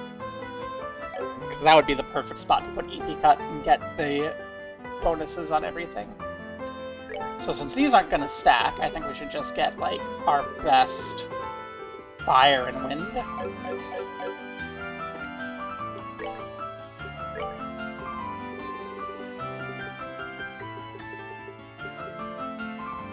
Let's get an Evade 3. And an attack 3. We don't have any better fire. Oh no.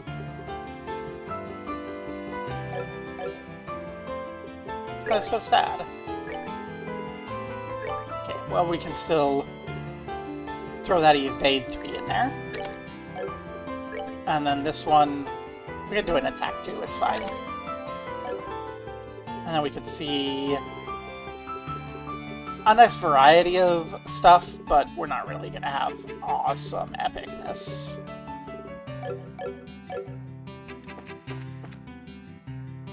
It's fine.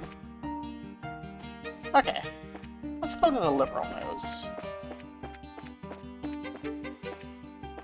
Actually, let's go hit up the department store. I want a copy. Oh, also, let's turn in our... We need to hit report.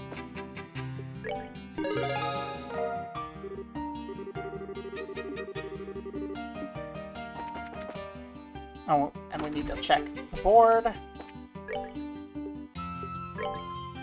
One of our exhibits was removed. It's not a particularly valuable item. It's likely a prank. We'd like to investigate. Okay. So we need to go to the museum, and we need to go to the sewers. We haven't actually done much in the way of combat. Let's go to the sewers and the liberal news. Yeah, we'll go to the liberal news and the sewers. Building's liberal news service, then? Yes, it is. Why are you asking? It's suspicious. Oh, there are good men. We simply aren't finding them. Well, maybe we should give up on men and go with each other. There isn't a nice man out there anywhere? Nope. Be a lesbian. The nice men will all become women eventually. The signing for the non-aggression pact Queen Elise has been promoting is approaching. As a citizen of Liberal, I can certainly understand the ideal behind the pact. But you don't like Erebonia. Hi! With rebuilding the royal army and preparing for the signing ceremony, the government officials are busy. Conversely, a peaceful life's returned for the citizens.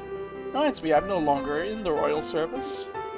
Mind, I feel bad for my former co-workers. Well, give us a curry of dreams. And show us what you got for sale. Hey, we don't have a nap killer. Let's learn how to eat the nap killer. Or make the nap killer.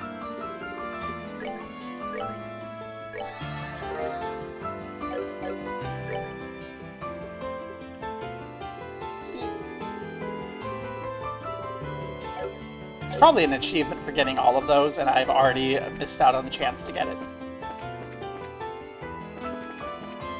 The liberal news is back here, right? Oh, that's the sewer. That's the building for sale, also zoned for food service. This isn't the liberal news. The more I think about it, the more I realize I'm at fault. I could have taken a stand against my husband's behavior, and I kept letting it slide. You know what? I don't care if they call me the wife from hell. I'll put an end to his ludicrous ways if it's the last thing I do. Go, Lakeisha! Go, Lakeisha! Get your husband in line. Hell yeah! Who's your husband, and what is he doing?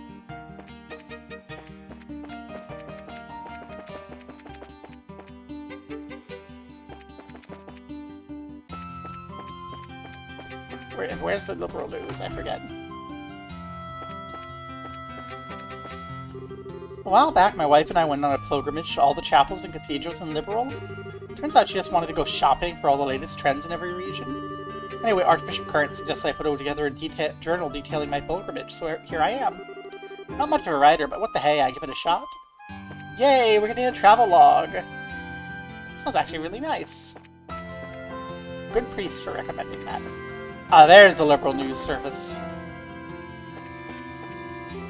Welcome to the Liberal News Service. If you have business with reporters, go to the editorial room on the second floor. We will. Do you have a copy of the newest Liberal News? I want to buy it direct from the source.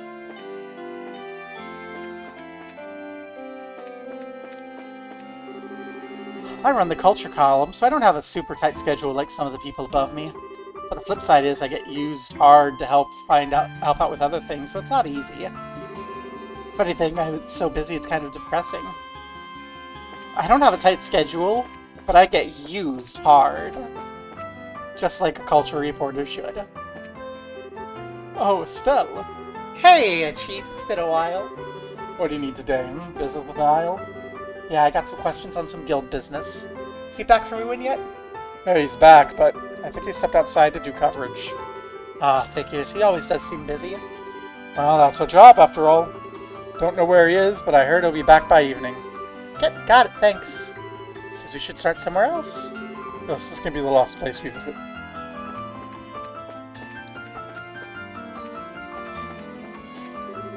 I'll be writing an article about the signing ceremony, so I guess I should go cover things at the villa. Weather's just about perfect, so I bet a walk along the herb scenic route would be nice. Good luck, don't get killed by monsters, because they're still monsters and they're still stronger. Carry a gun. The new model isn't out yet, but it's still good to have one. Some people use these sewers for training. Right now we're only letting bracers on monster hunts through, though. Well, that's me. I said I'm on a monster hunt.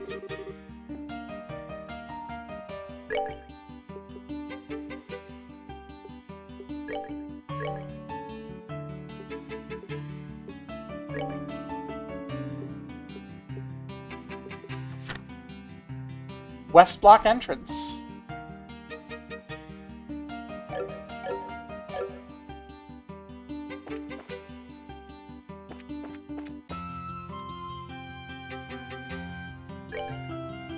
This is the West Block. That's the West Block entrance.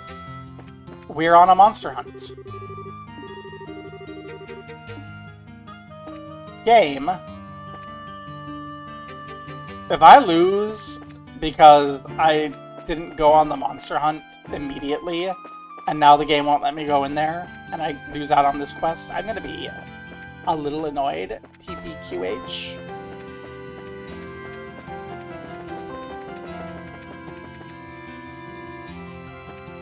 Welcome to the North Block.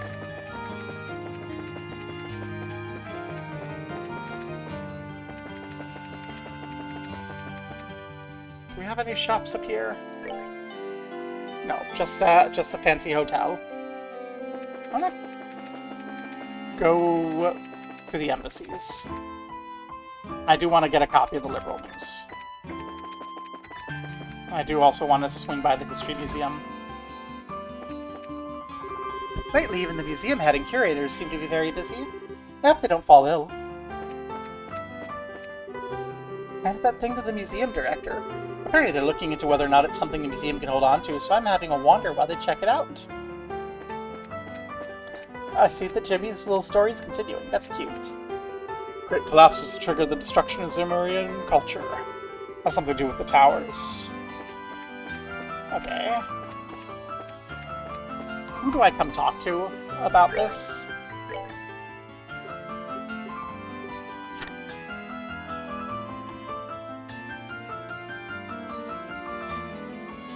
The museum director we need to find.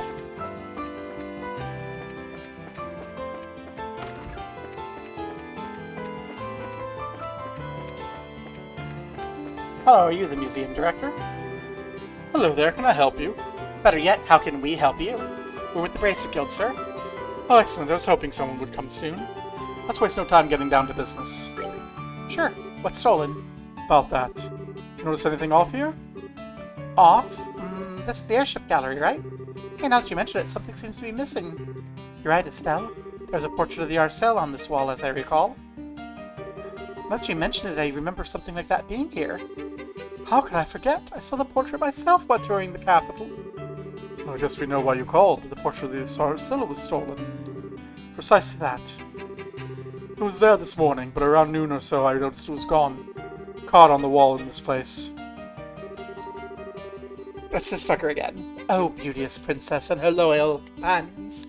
The image of the proud white falcon has fallen into my hands. Should you seek it, answer my challenge. First key in the residence of the aged general, search the onlooker of time.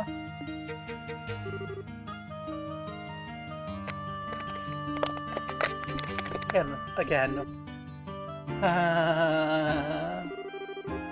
Our rivalry burns brighter still. Oh, this sounds like Phantom Thief Bubonka, right?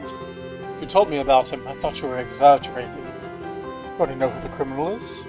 That's what I call reassuring. I'll have every confidence you'll crack this case. We won't let you down. We'll be back before you know it.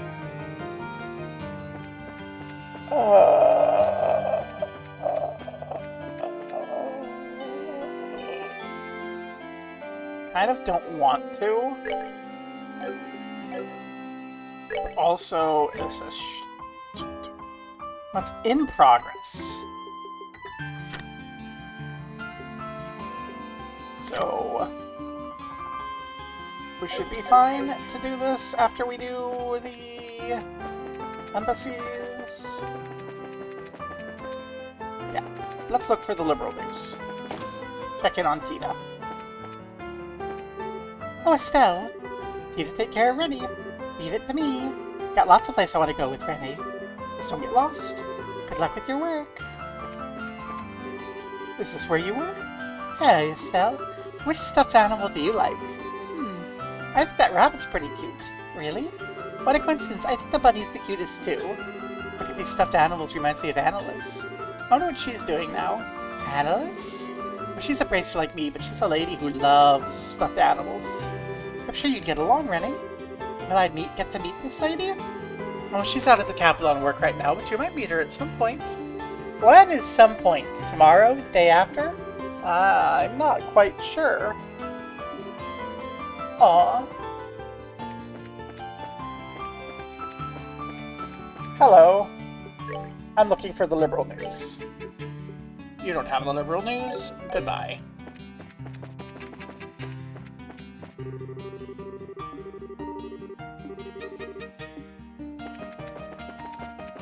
Do you have the liberal news?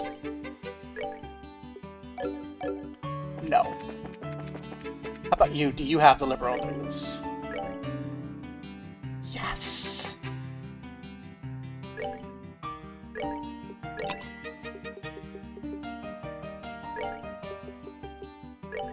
I'm gonna grab some more reviving bulbs.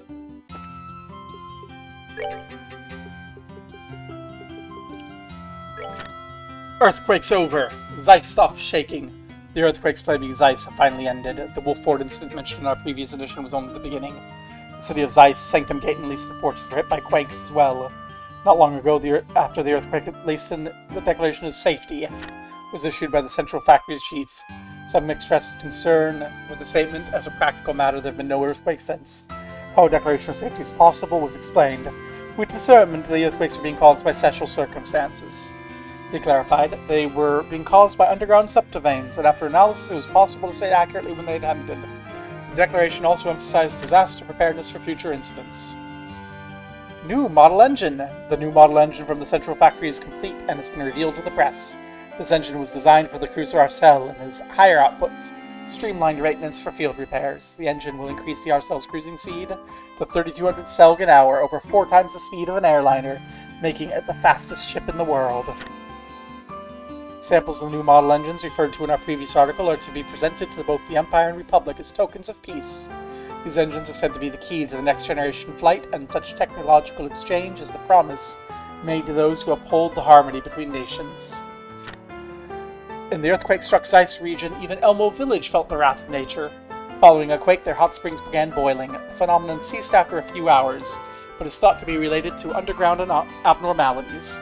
After investigating, the Bracer Guild issued a statement that it was temporary with no likelihood of recurrence. A possible connection to the quakes will be investigated by the Central Factory at a later date. Yay!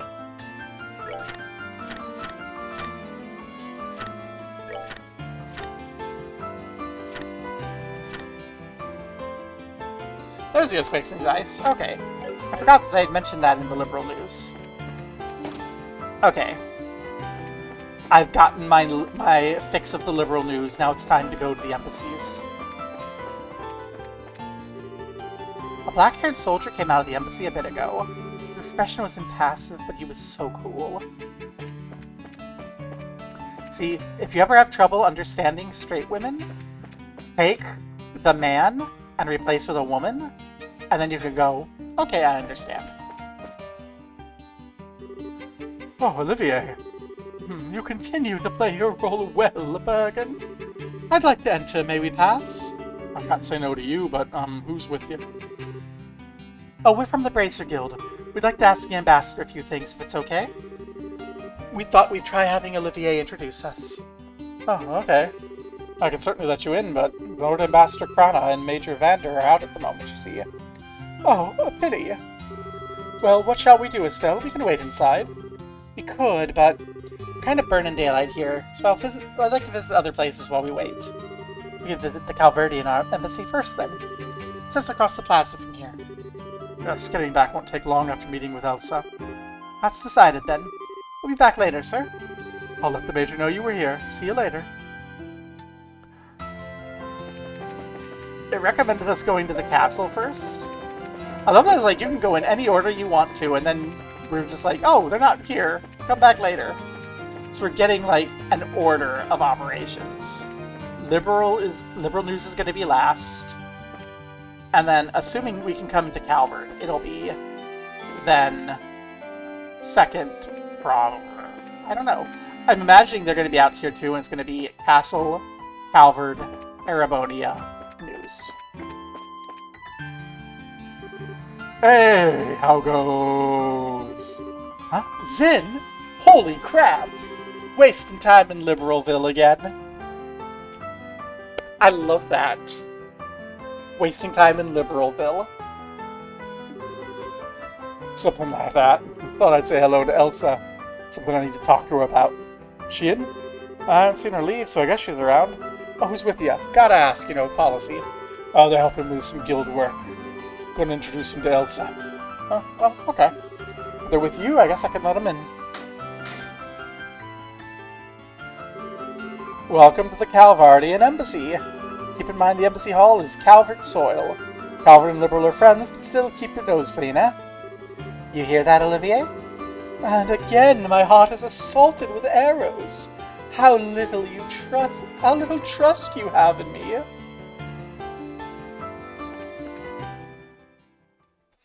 Olivier's gonna cause an international incident.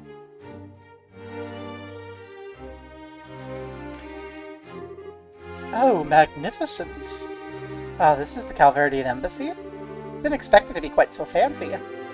And yet, it's a bit exotic as well. I really like it. Well, quite a few people even further east have settled in Calvert, They had an impact on our culture, too. Anyway, Elsa's office is in the furthest room on the second floor. Alrighty. So Calvert is like fantasy Russia. I love the oak. I love the oak panel. Ah, Zin? I'm back. I might end up borrowing a room, so I'll be in your care if that happens. of course. I'll have everything squeaky clean for you.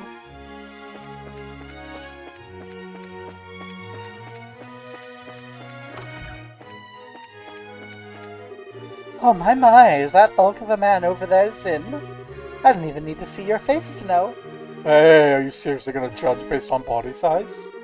I thought you were a bear when we first met. My. Oh, jeez. The shelf holds the Doll Knight series.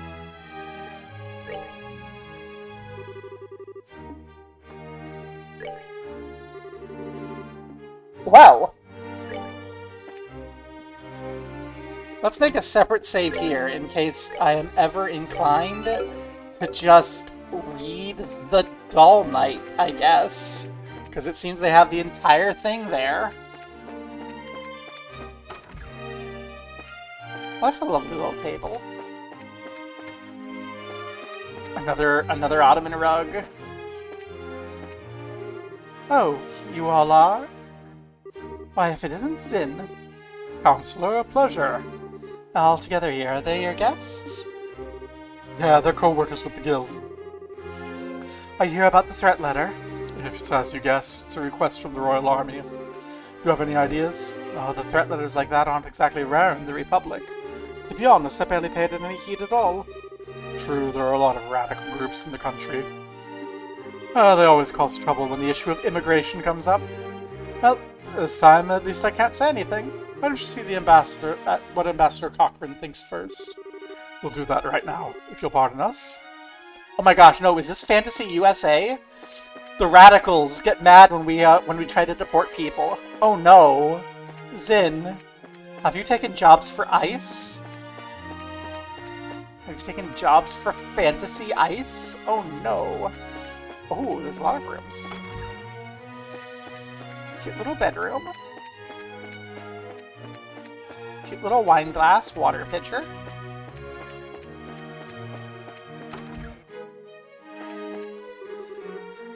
Ah, Zin, come the Liberal again?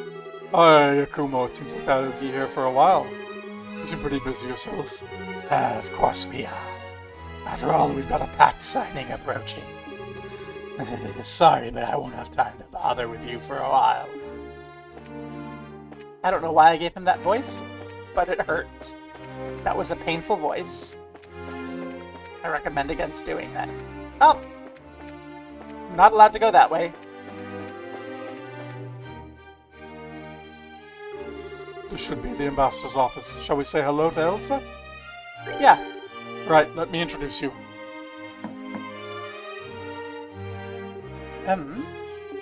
Yes, come in. Holderness Elsa.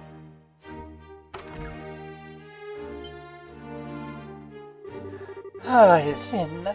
Zin Vathek. Oh, hello, come in. Last I heard, you'd returned to Calvard. What's an old dog like you doing back here in Gransel? Oh, well, let's say this old dog has a trick or two more to show off. I'll likely be here in Liberal for a while. As to be expected of an A-rank bracer, I suppose. You never let up, do you? And who's this with you? It's a pleasure to meet you, ma'am. I'm Estelle Bright of the Bracers Guild. These are, our assistants, Olivier Lenheim and Chloe Rins. A pleasure, Ambassador. It is a pleasure to meet you, Ambassador. The pleasure's mine. I'm Elsa Cochrane, Calvard's ambassador to Liberal. I get the feeling this is a bit more than a social call, though. I'm afraid so. We are asking about the threatening letter. Oh, the letter, of course. You're helping the Royal Army investigate the matter, then? Technically, yes.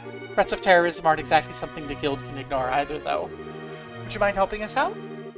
Well, I suppose. We're well stuck into the situation, after all. What would you like to know? Start with, do you have any idea who had sent the letter? Has anyone in the Republic opposed the signing of the pact, or... Oh, well, of course! You're looking at one, after all!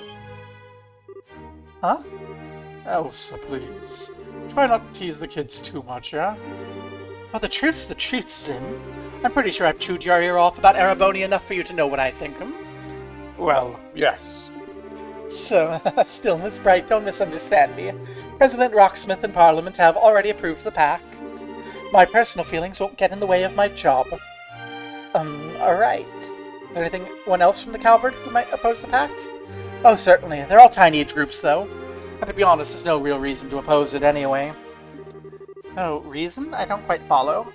Well, it's not worth bothering. The pact doesn't have any effect. They're simply agreeing to the statement, we shall not rely on violence to solve international problems, and negotiate instead. It's more of a declaration than anything else, but... oh, it's little more than a promise which can be broken without consequence, save a loss of face, no? Precisely. The worst it could do would be to rally other countries against the aggressor. Now, it's true relations between Erebonia and Calvard have gotten worse than usual over the past decade, so there's some value in establishing Liberal as a place where we can negotiate, but again, who'd bother opposing that? Yeah. It's a blobber and 14 people. Hello! There's going to be a non-aggression treaty that doesn't actually have any enforcement mechanism being signed between the Calvard Republic and the Erebonian Embassy. And there is terrorists threatening it. So, yeah. Oh my god, it is so good. Content warnings, occasional sexualization of teenagers. It is a Japanese game from the aughts. Also, adopted family incest, and that's like not like a theory, that's like the main romantic arc through this first trilogy of games is Estelle and her brother. But even with that, it's really good. The combat system is deep and intricate. Orbments can be a little frustrating to learn about. You do actually have to like read the book the game gives you about orbments to like figure it out really well. But like the game does give you a book. I could show you in a moment.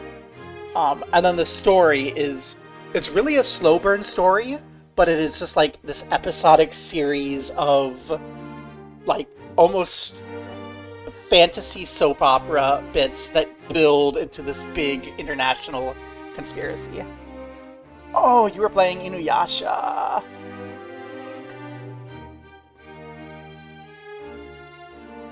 That sounds hilarious and a pain in the ass.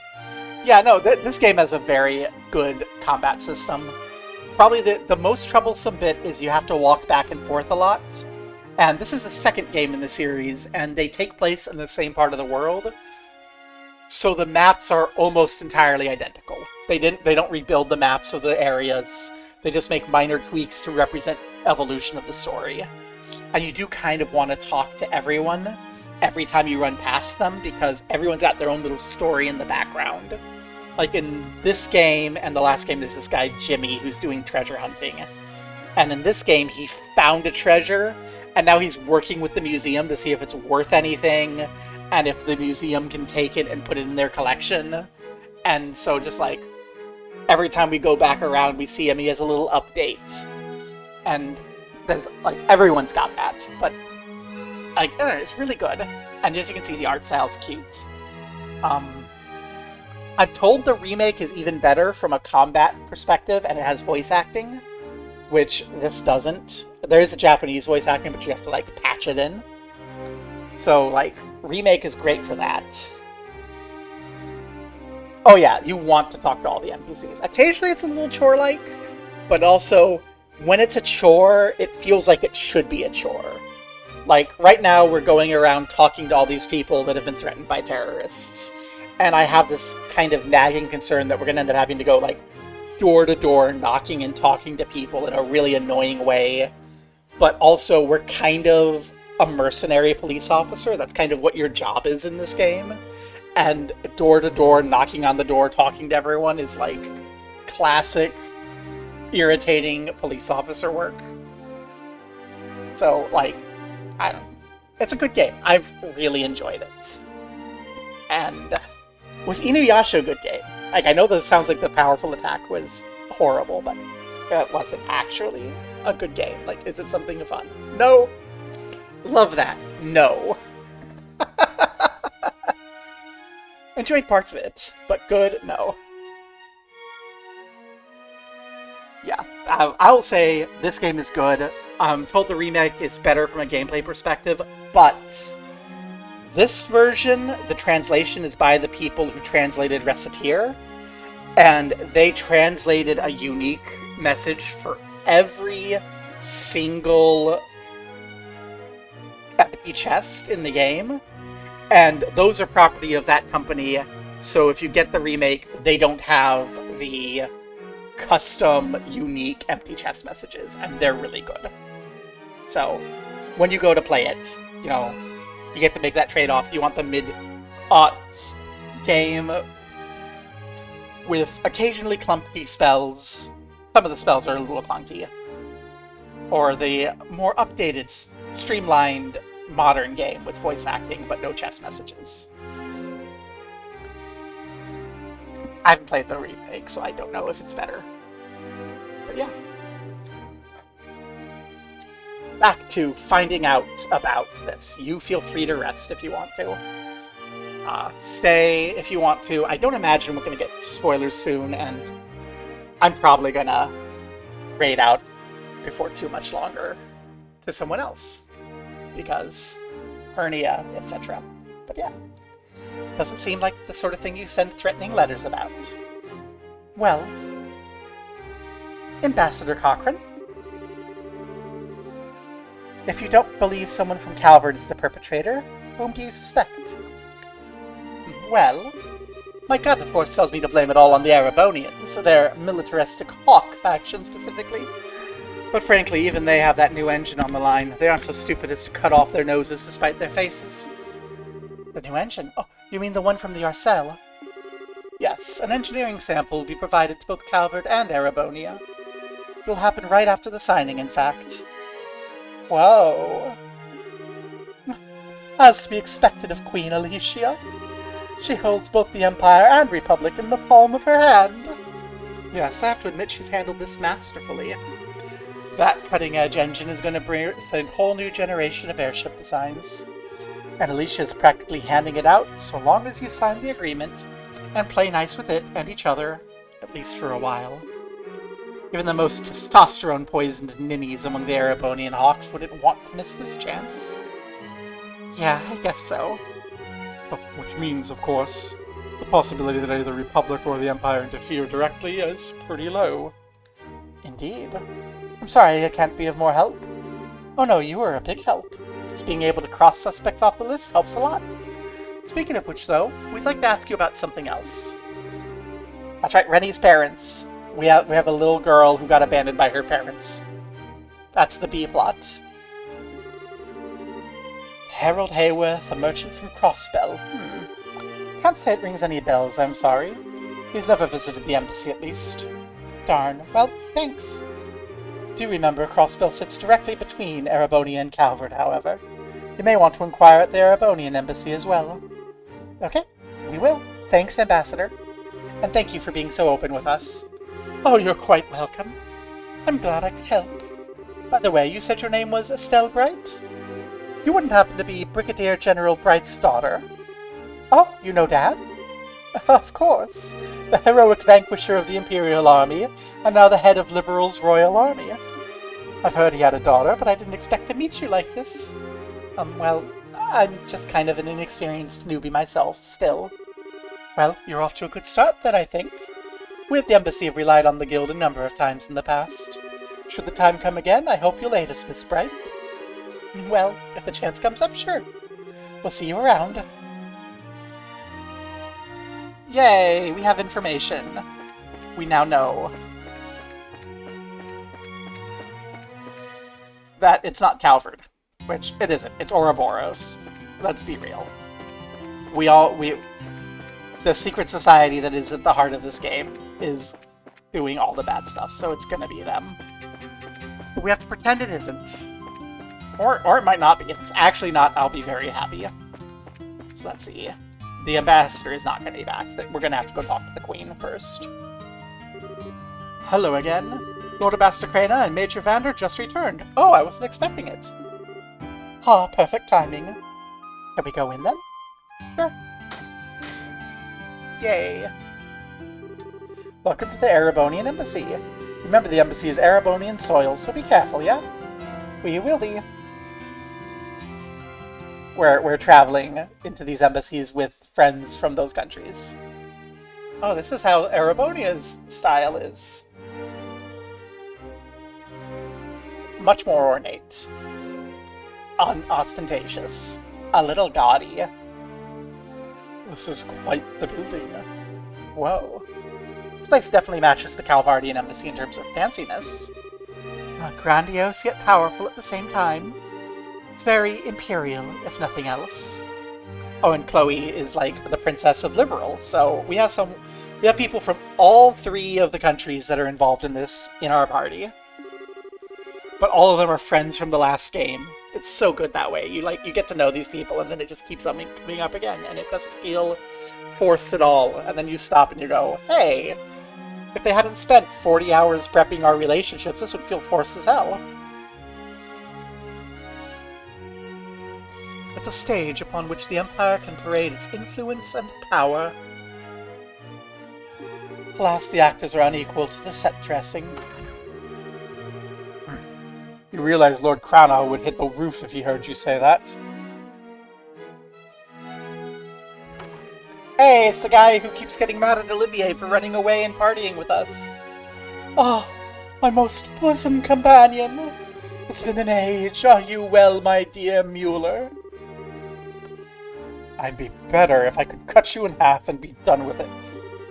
I told you again and again to ensure you're constantly aware of your location. And you. Ah, but 'tis a tactic in the war of love. Did you know? Absence makes the heart grow fonder. Estelle Bright, you have my thanks. I can only imagine the trouble this idiot's been causing you. Actually, he hasn't been too bad, I guess. He's been well-mannered, comparatively. Well, ignoring the lunatic. I presume you have business here at the embassy? Yes, sir. We would like to speak to the ambassador. We explain our desire to meet the ambassador concerning the threat letters. Ah, the letters, right. I've been somewhat concerned myself. I'm surprised the guild is acting. This is a request from Brigadier General Bright and the Royal Army, I take it? Technically, yes, but we're trying to investigate it as neutrally as we can, you know? Nobody's guilty till proven, that sort of thing. A commendable mindset. No doubt why he chose you. And you know, us being his daughter, there's a bit of nepotism here, let's be real. Very well, I'll introduce you to Lord Ambassador Crana. I suspect you'll find it easier to gain his trust if I do the introductions, as opposed to a certain someone. Really? Oh, thanks, Mueller. Ah, thanks. Thank you, sir. Oh, you really have so little faith in me. You thought we had faith in you for this? If you introduced us, you'd probably want to have us kicked out. I'm sorry, Olivier. The sting of being forsaken. The sting of the truth, maybe. Lord Crano's in his office on the 2nd floor. I'll go announce your arrival. Give me a moment. We'll wait then. And by wait, we're going to explore the embassy and go all the places and get into trouble. And look for treasure chests that we won't be able to open, because Estelle's actually the sort of person who doesn't open strangers' treasures. We only steal treasure that we find in the wild. Oh hey, it's been a while, Olivier. Are these your guests? Indeed, one could call them guests, but I'm more inclined to think of them as my soulmates. Our days spent together have been so tender, so sweet. I feel to merely call this force a love does a disservice to our bond. Is that not so, Estelle? My. Wait, does that mean you've dumped Mueller?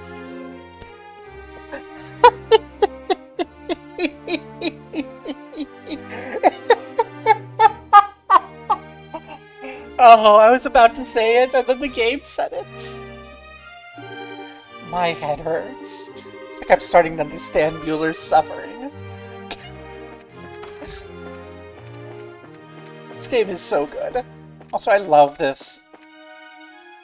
See, okay, in this, previously I was like, the marble versus the wood paneling bothered me, but in this case, we have this lining.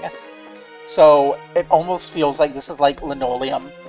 Which I know sounds cheap now, but if this is like you know, circle interregnum fantasy world, linoleum would be like the new fancy thing. Like they did the fancy places in the Titanic with linoleum because it was the new fancy thing. Thus I have heard on podcasts. Cute little room. I love the Erebonia's little seal with the little dangly bit. It's so cute.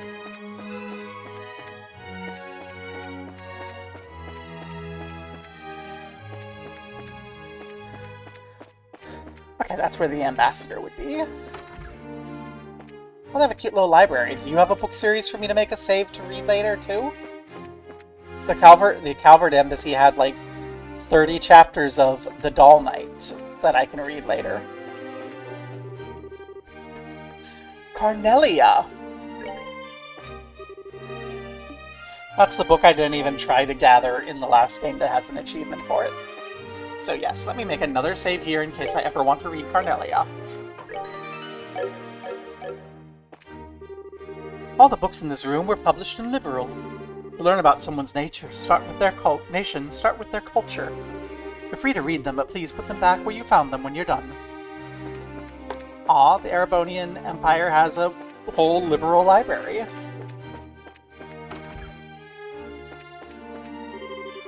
The closest imperial city to liberal borders is a place called Parm. I'm actually from there, by the way. It's close to Bose, which makes it convenient to return home for visits. Of course, it's not so convenient to visit the imperial capital from there. There aren't any public scheduled liners in Erebonia, so I have to switch over to the rails. Train, choo-choo. Hey, Olivier. Heard you were into the hot springs. I'm so envious. I'm working until I'm dead on my feet getting ready for the signing ceremony. Yeah, Olivier doesn't do anything. Okay, and this is the place. At the office? Wow. Indeed. Shall we make our grand entrance and shock the ambassador into silence? Mueller can totally cut you in half, you know. I apologize for the wait. Lord Craddock will see you now. Let's go then.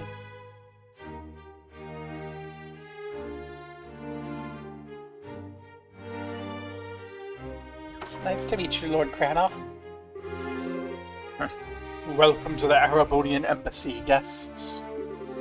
I'm Lord Dadel Craddock, duly appointed ambassador and voice of the Empire in this land. I'm Estelle Bright of the Bracer Guild. Zinvathik, also of the Guild. I'm Chloe Rince, second-year student at the Genus Royal Academy and assistant to the Bracers. And I am the servant of love and peace, Olivier Lenheim. You. I'd heard you'd gone missing in Elmo Village. Try not to worry Mueller further, Olivier. Or me, for that matter. Oh, such a strict dressing down. Much more, and I'll have to lose my jacket. Setting that aside, you're here to inquire about the threatening letter, yes? What do you want to know? Okay, I'll be direct, sir. Do you have any idea who might be behind the letter? Is there anyone in the Empire who might oppose the signing of the pact? You are direct, young Bracer. I appreciate that. I can tell you truthfully, however, that I can think of no such person. His Majesty is very happy with the pact as it stands, in fact, and no one within the Empire would be foolish enough to gainsay his leadership on such a matter, of course. Yeah, I bet. So you think it's the work of someone outside the Empire, then? What other answer could there be? If you want my opinion, it's the opposition party in Calvert who behind all this. Some silly ploy to make their president look bad, no doubt. Opposition. Doing whatever it pleases. It's the perfect example of the fallacies of mob rule. Have to question that, your lordship. Don't get me wrong, our major political parties basically beat each other over the head anytime they can, but even if the pact fell apart due to this, I don't think anyone could blame it on President Rocksmith. Details. You think the mob thinks? Bah! All I can say for certain is that the person issuing these threats cannot be from our empire. That should be more than enough assurance for you. Excuse me, Lord Crana? May I ask what Chancellor Osborne's opinion of the Non-Aggression Pact is? What? Ah, flawless riposte, Chloe. Who? The highest appointed official of our most glorious and august imperial government, the Blood and Iron Chancellor, Goliath Osborne. His nickname comes from his personal motto, our nation's peace must be built on a foundation of blood and iron. He's overseen the expansion of the rail system, as well as the annexation of several smaller states of our borders through less than diplomatic means. Wait, you mean he? Olivier, how can you criticize your empire's chancellor? Oh, but Davil, how was I criticizing? I merely stated the facts. Oh, but come now, it wouldn't hurt to be a bit more cooperative, no? We've already spoken with the lovely Ambassador Cochrane over at the Calvardian Embassy. She was quite helpful, you see. What? Oh, why, if we don't help these people now, it'll give them cause to doubt the character of Arabonia. Well, that would be a tragedy, wouldn't you agree? My Lord Crana, there's no need to keep information related to this hidden. I humbly suggest that being open to this case will not present a problem. You have a point, Mueller. Very well. To answer your question, Miss Chancellor Osborne, like His Majesty, is most receptive to the pact. In fact, I hear he's actually the one who suggested His Majesty should sign it. Really? That's because he's looking forward to getting the engine, right? No. Apparently he recommended it to His Majesty before any mention of the engine. If anything, I'm glad there's harmony at home over the pact. There's been no pressure for us to negotiate. Hate to say it, Estelle, but it's looking like there really isn't any chance it's someone from the Empire. Yeah, it looks that way. Ambassador, thank you a lot for answering our questions. See, it's as I said. If you're looking for the guilty party, you should look elsewhere. Oh, but one sec. If you don't mind, we have one more question. And we ask about Rennie's parents. A most pitiable solution. Separation of a child from her parents. Imperial traders do visit the Empire at times, but a merchant from Crossbell? I do not recall such a man, no. Are you familiar with this Hayworth, Mueller? No, I've never heard of the man either. Really? Aw. Well, this is starting to look kind of grim. To search at once for both a blackmailer and a lost child's parents sounds most trying. It may seem trite, but I do wish you luck, young lady. Thanks, Lord Crana. Allow me to show you the gate, then.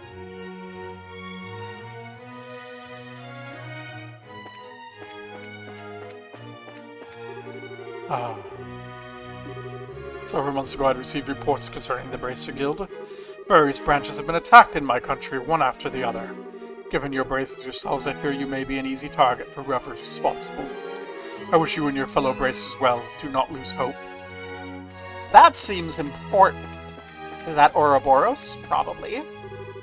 I imagine you must be having a difficult time trying to find the culprit. I suppose if there was some clue, any clue at all, we wouldn't be in the position we are now. Still, don't hesitate to let us know if we can be of assistance. Will do. And we'll cut Olivier out of the picture so that you don't have to listen to him. Yay. So we have crossed off the embassies. Thanks, Mueller. Talking with the ambassador was a big help. Oh, you don't need to thank me. I didn't do anything important, really. Besides, this is a problem affecting all our nations. We should be working together. Indeed. I hope we can solve this. Olivier, you're awfully quiet. Oh, it's nothing. I was simply lost in reverie for a moment. It doesn't concern our current business. Pay me no mind. Okay. Olivier, you'll be staying here at the embassy in the evenings, while you're in Gransel, yes? Where else? I would not miss the chance to have more sweet dreams in your bed, as always.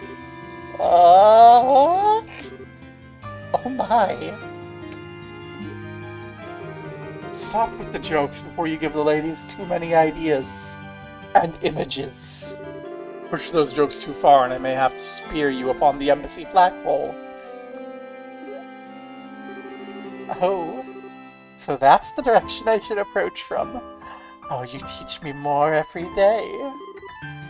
Alternatively, I could just cut you in half right here. Fairly sure I could explain it to Lord Cranach. That would be rather less lovely. Forgive the joke, my friend. Ah, so that's how you keep Olivia under control. Maybe I should write this down. I'd say they match each other perfectly myself. Zin ships it. Zin is the sort of person who has never heard of homosexuality before and is shipping it because he's just like, yeah, sure. That's a terrifying thought. Oh, regardless, I shall pardon myself here.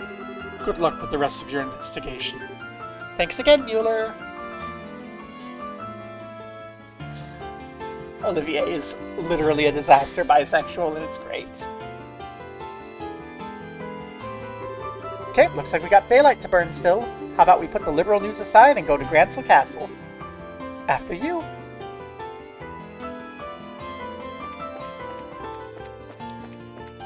Oh, was Mueller the guy you were crushing on? I bet it was Mueller. This girl's into Mueller. I really don't want to do the treasure hunt right now. So I won't. I'm just going to trust that it's not going to disappear on us. Yay, Gransel Castle. I took a tour of the castle. It was beautiful. I haven't been here since last game. Oh, Miss Julia, my idol. How on earth can I meet you? I guess sneaking onto the grounds on a tour is the best way. Now, where to go next? The wind here feels amazing.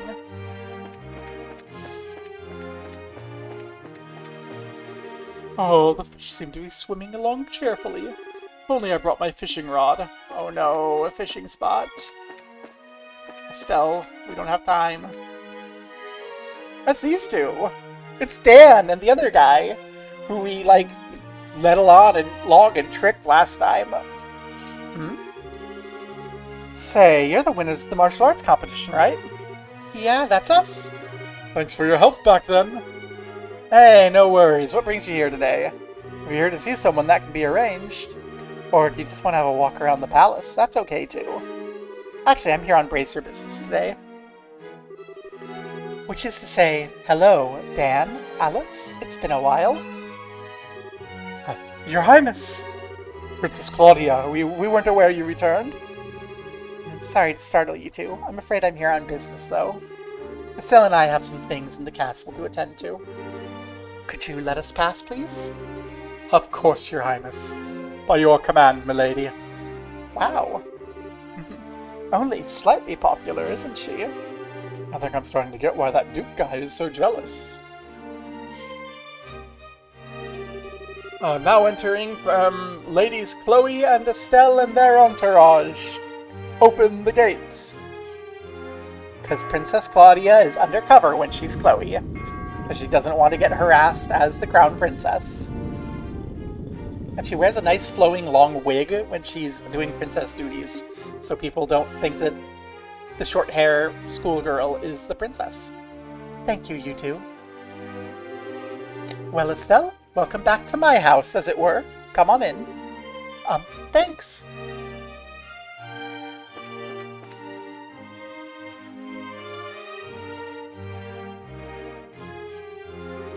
Okay, time to nose around the castle a bit. Obviously, we should talk to Queen Alicia, both to ask about the letter and just say hi, but... See, who else? Julia's gone, right? Yes, she's currently at Leaston Fortress overseeing the refitting of the Estelle. Well, it's going to make things a bit harder on us. She probably could have given us a lot of help with the mess. Oh, who else could we confer with, I wonder? The head maid. The head maid knows everything I remember from last game. With Julia absent, our best bet is Hilda, at least concerning Rennie's parents. If the Hayworths have ever visited the castle, she would know. Yeah, Hilda seems to have sort of a castle sense about these things. Where do we find her, do you think? Grandmother will be in her chambers at this hour, and Hilda, if she isn't in the maid's room, they can tell us where she is at least. Good idea. Maid's room and queen's chambers, off we go. And I'm not going everywhere, this castle is freaking huge. At the moment, Captain Schwartz is away. I forget where the maid's room is, though. So I may actually have to explore everywhere. Miss Maid. Oh, the maid quarters? Straight ahead and you'll see the big entrance. Door to the right is the entrance to the maid quarters. Thank you. The big dining hall. What is it? I'm very sorry, I'm busy cleaning. Gosh. It's making me remember in the first game when we had the fancy dinner alongside the coup. That was a fun time. Getting nostalgic for the coup. What's this room? Where's the maid's quarters? That's the kitchen.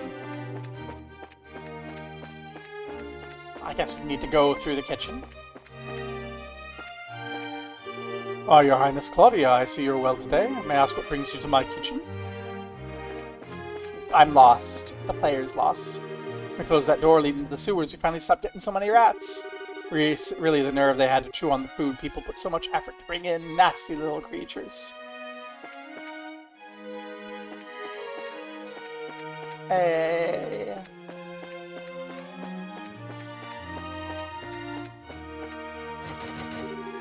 Door's tightly closed. Yay! We can't go into the evil fortress underneath the castle anymore. They've locked it up. That's good. We should probably have guards on it, though. I'm afraid Captain Schwartz isn't here right now. She's stationed at least in the fortress for the changing of the Arcel's engines. Yes. I think the already state-of-the-art Arcel can go even further. I wonder what kind of ship it'll become.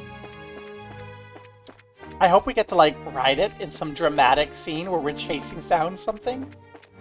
Some drastic fight between the Arcel and, like, an Imperial flagship.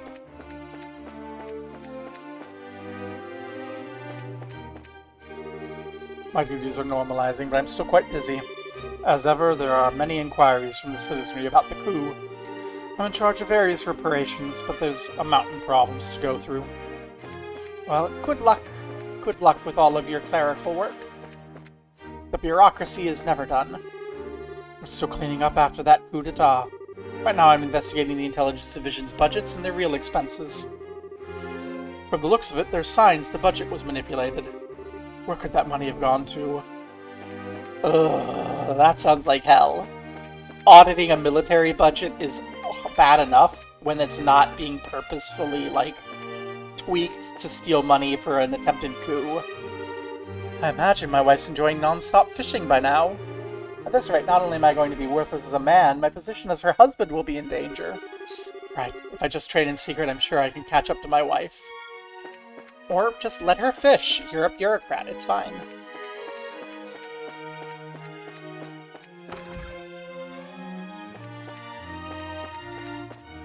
Okay, this is the kitchen. Where's the maids?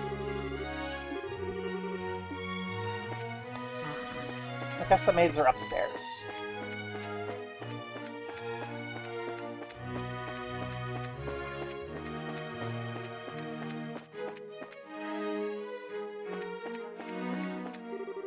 Such a relief the Duke's staying in the villa. After all, the Duke was always staring at people with those lecherous, dirty eyes. Ugh. He was an asshole. He still is an asshole. There's the throne. Chloe, you will look good on that throne when your mom dies. In hopefully a long time. But she is, or your mom, not your mom, your grandma. But Chloe's parents are dead, but still. Chloe, you'll be good later. Where's the maid's chamber, though? This is not the maid's chamber. The maid's chamber is downstairs. I just can't find it for some reason. There it is. If I had a brain, I'd be dangerous.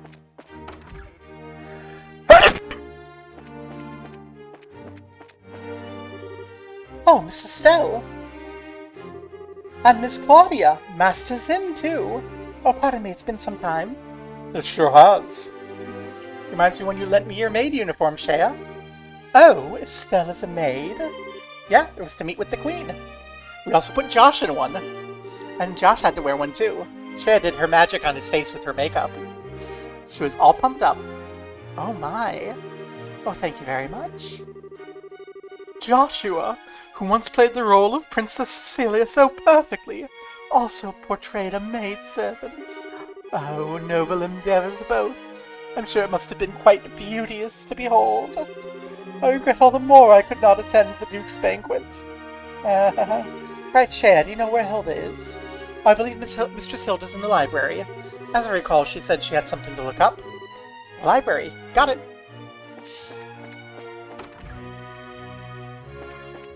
Okay, Olivier, put on the maid outfit. You two's in. I'm sure Chloe's already tried it on, but everyone needs to wear the maid outfit at least once. I bet Zin would have a good time with it. I bet Zin would be like, okay, sure, I'll do anything once. And Olivier would be like, Olivier about it. Okay, so I think the library's at the far end, so we can just zoom in. These rooms should all be empty, though, because these were all, like, guest rooms for the dinner, and there's not, like, any event going on at the castle, so I imagine there is not any major event going on.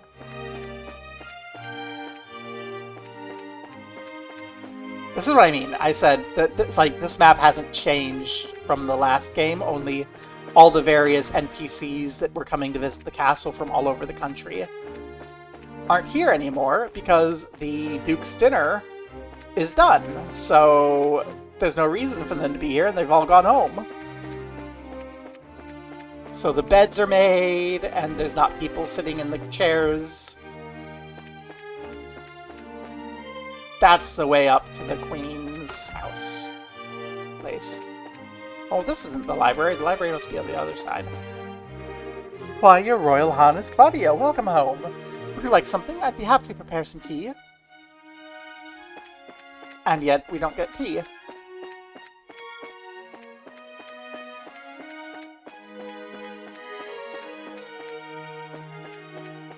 Okay, up is the way to the Queen's area, so I must have taken the wrong wing for the library.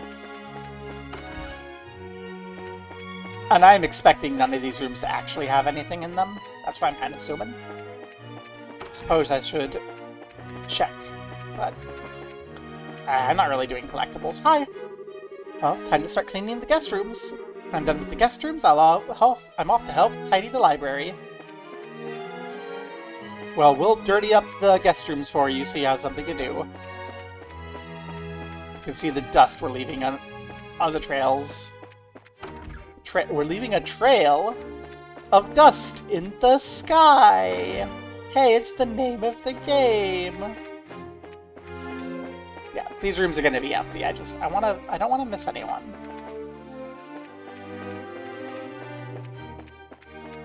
And I do appreciate that we can just still go into the rooms even though there's nothing there. Ah, the library.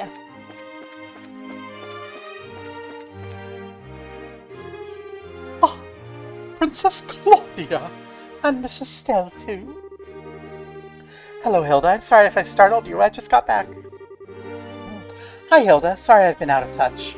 Oh, it's quite all right. I'm glad to see you well. I understand the princess has been assisting you, Estelle. I'm very glad to see the two of you home safe. Aw, Hilda. You're embarrassing Estelle, Hilda. Speaking of helping Estelle, though, I've returned partially to inquire about something the Guild's investigating. Could we ask you a few questions? If I can be of assistance, ask me anything. I think there may be a few too many onlookers to speak here, however. Let us borrow a guest room. Ah, you see. You're intending the investigation of the letter, then? I take it you want to know if I have any idea who the sender may be?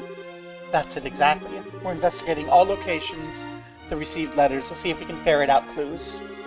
Well, firstly, thank you for your efforts. Just receiving the letter was unsettling. I'm afraid I could be of little aid in naming suspects, however. The only thing I can say with confidence is it's not the work of anyone in the castle. Yeah, we figured that one. Who's the letter addressed to, out of curiosity? And no less of a person than Her Majesty herself. I check all letters addressed to the Queen, so I know the contents. Believe me, if I could lay their hands on the rude fool who wrote that. Oh, pardon me. I was wondering, were there any other suspicious letters delivered to the castle recently? Ones critical of royal decisions, for example. Ah, well. Hilda, please, for my sake, if no one else's. We need as much information as we can make in order to make a judgment. Very well. There have been several letters delivered with no indication as to their senders. They were not particularly critical of royal decisions, per se. They were largely petitions to reduce or annul Colonel Richard's sentence. I suspect at least some are from citizens of Gransel, but the rest I cannot be sure on. People want Colonel Richard set free? No less expected of the man who once strove to be my rival. His popularity endures even after his capture and shaming. The Colonel was very skilled and competent, and everyone knows it. It isn't unusual at all to see people regret losing him. I would personally bet on the letters not being related to our little threat. Requesting something of the royal hand is one thing, trying to force it to do something is a whole different thing altogether. Well, still, even knowing the letters exist helps. Oh, one more thing, Hilda. I wanted to ask about something else. The Hayworths. Ah, Harold Hayworth, trader from Crossbell. Oh, yes, I do remember him. Say what? Is he an acquaintance of yours, Hilda? Oh, not a smudge. He asked for a tour of the castle interior a few days ago. I happened to be otherwise unoccupied and showed him about.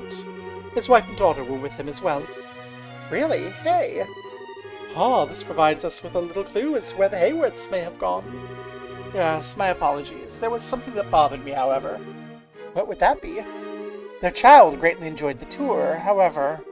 Her parents felt as though they were barely even present throughout the entire thing.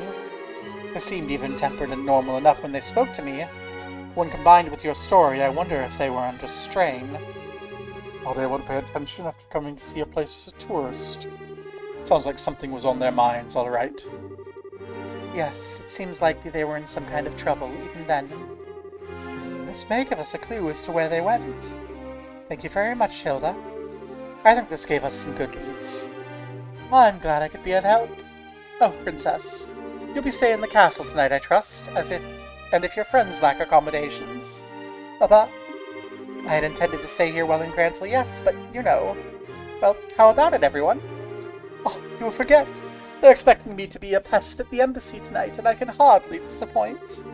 I do appreciate the offer, however. And I've got what's basically a permanent room at the Calvardian embassy. Thanks, but I've got to decline this time. I should probably ask Shara and Tita before committing to anything. We've got Rennie, too. That is true. Sounds like she loves the castle. I shall keep the rooms ready in case you wish to stay. Thanks, Hilda. Thank you, Hilda. Oh, not at all. I must return to the maids' quarters. Please let me know if you need anything else. You'll pardon me.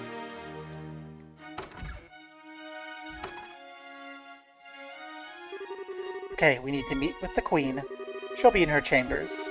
I'd be surprised if she isn't. Let's not keep her waiting, then. Well, I still want to look a little bit more in the library, so we just kind of talked to Hilda right away by accident. Castle blueprints, 7 treasures, full details of the 100 Days' War. I was asked by Her Highness to compose a list of books removed by the Intelligence Division. I wonder what they were investigating. A curious selection.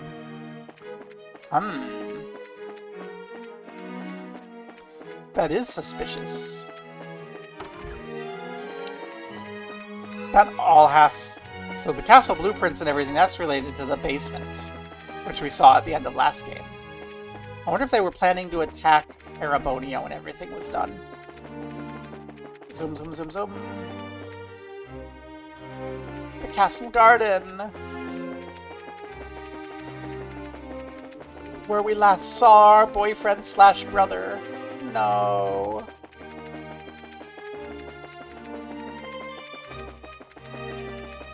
The dramatic, romantic moments that in any other game would make me immediately want to put it down, but in this one I'm like, yeah, I can get on board. I can get on board because they're adorable together.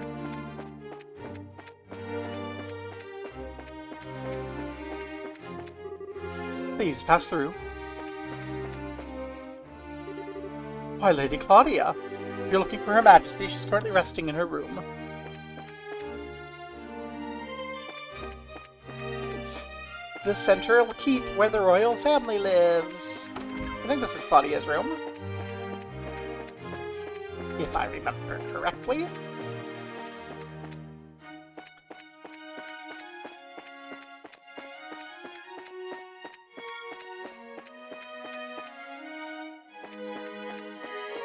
So extra.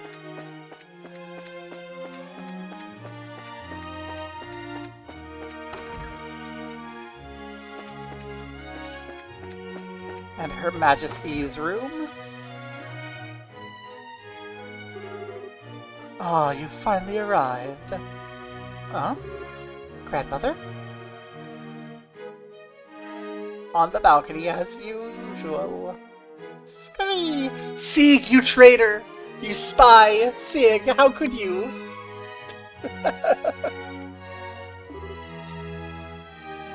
What? Sig? I see. Sig was being thoughtful, wasn't he? Ah, yes, he let me know you were coming. Welcome home, Claudia. And Estelle, you're always welcome so long as I remain queen. Your father explained everything not long after you left the train. It pains me to know you carry such a burden. Oh, thank you very much, Your Majesty. Still, I know what I gotta do, and Chloe's been a huge help. So I'm okay, don't worry. I see. Your soul has gained new steel since last we met, Estelle. Mr. Vathic and Mr. Lemheim. Both of you, of course, are also welcome in my home. Let us retire to my chambers. I'll have tea prepared. Ah, so you've come about the letters. I wasn't aware they'd been sent to the cathedral and embassies as well. Your fears are not groundless. It is difficult to think of such lengths as a mere childish prank. Yes, Your Highness. That's why we're trying to talk to people affiliated to the case. See if we can find clues. Grandmother, do you have any idea who might be responsible? Especially someone within Liberal. Claudia, what do you think? Me? As possible heir, your thoughts should daily be on the forces moving within our nation. Would you share your opinion with me? Very well. I don't believe there's any force in the country which is truly opposed to the Pact. I've heard in various places, however, that following the coup, some of our extreme, right-wing citizens were feeling very concerned. Their frustrations may be at the root of these letters. Maybe. It's always the fucking far-right. Very good. My opinion is more or less the same. I'm sorry, I don't quite follow. Colonel Richard was not the only man who approved of the idea of expanding and empowering our military. In the wake of the failed coup, however, the matter is effectively untouchable. I can only imagine all who share his mindset are quite dissatisfied and worried for our safety. Okay, so yes, the Queen, being a monarchist, is creating apologies for the fascists, because she's not that far ideologically removed from the people who want a military dictatorship, Estelle. And this game is not going to shy away from that. The last game didn't either. The last game did not shy away from the fact that everyone involved had real-world opinions and real-world, political thoughts, and went very strongly into why those sorts of people have those sorts of thoughts. This game is really good. The series is really good. Okay, so, do you think the letters are from believers in military control and expansion? Like the intelligence division guys still on the run? That'd be the short of it, yes. If that's the case, then I'd say I bear the responsibility for this as much as they. It was my beliefs that led them to take such action in the first place, after all. Grandmother. I don't know. But I don't think they have the right to be all blah, let's threaten people and be scary because we're sore losers. Yeah. The difference between the Queen... the Queen is kind of a de-escalationist. This is sort of like post-World War One, sort of. But, like, instead of... So basically, like, this would be sort of like Belgium post-World War One. So, like, they've been invaded, they've been burned down, but they, like, managed to win the war without a big international coalition because of technology, so it's not perfect. But, like, the Queen is very kind of anti-war and kind of in favor of organizing peace. And then, in the last game, the big spoilery plot that slowly emerged was a faction of the extreme far right within the military thinking that the Queen is weak and trying to orchestrate a coup to replace the Queen with Duke Dunin as a puppet, so that the far-right military people could puppet the government to increase military funding and attack the Empire so that they could attempt to kind of conquer the people who tried to conquer them in not World War One.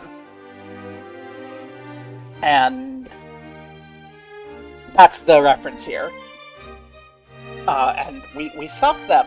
Yay! And then there was, like, anime bullshit and a secret ancient robot from the technological super past. But yeah. Let's threaten people and be scary because we're sore losers. Blar. No, there are a few things more precious than the freedom to express oneself, Estelle. Remember, even those who promote military empowerment and war do so out of a love for Liberal and its people. They have as much rights to express that idea as any of us have ours. Says the Queen of the Liberal Kingdom. At the beginning, I thought it was just like a name, and they were like, it was a coincidence because it's a Japanese game, but I'm actually starting to think that this liberal is the Liberal Kingdom. Like, this is liberalism. I would not be surprised if that's, like, intentional. And listening to all such opinions and choosing how to guide the country is a ruler's responsibility. Though in that case, I'd rather doubt they'll actually try to stop the ceremony, yes? Assuming the letters from the expansionists, yes, that's quite possible.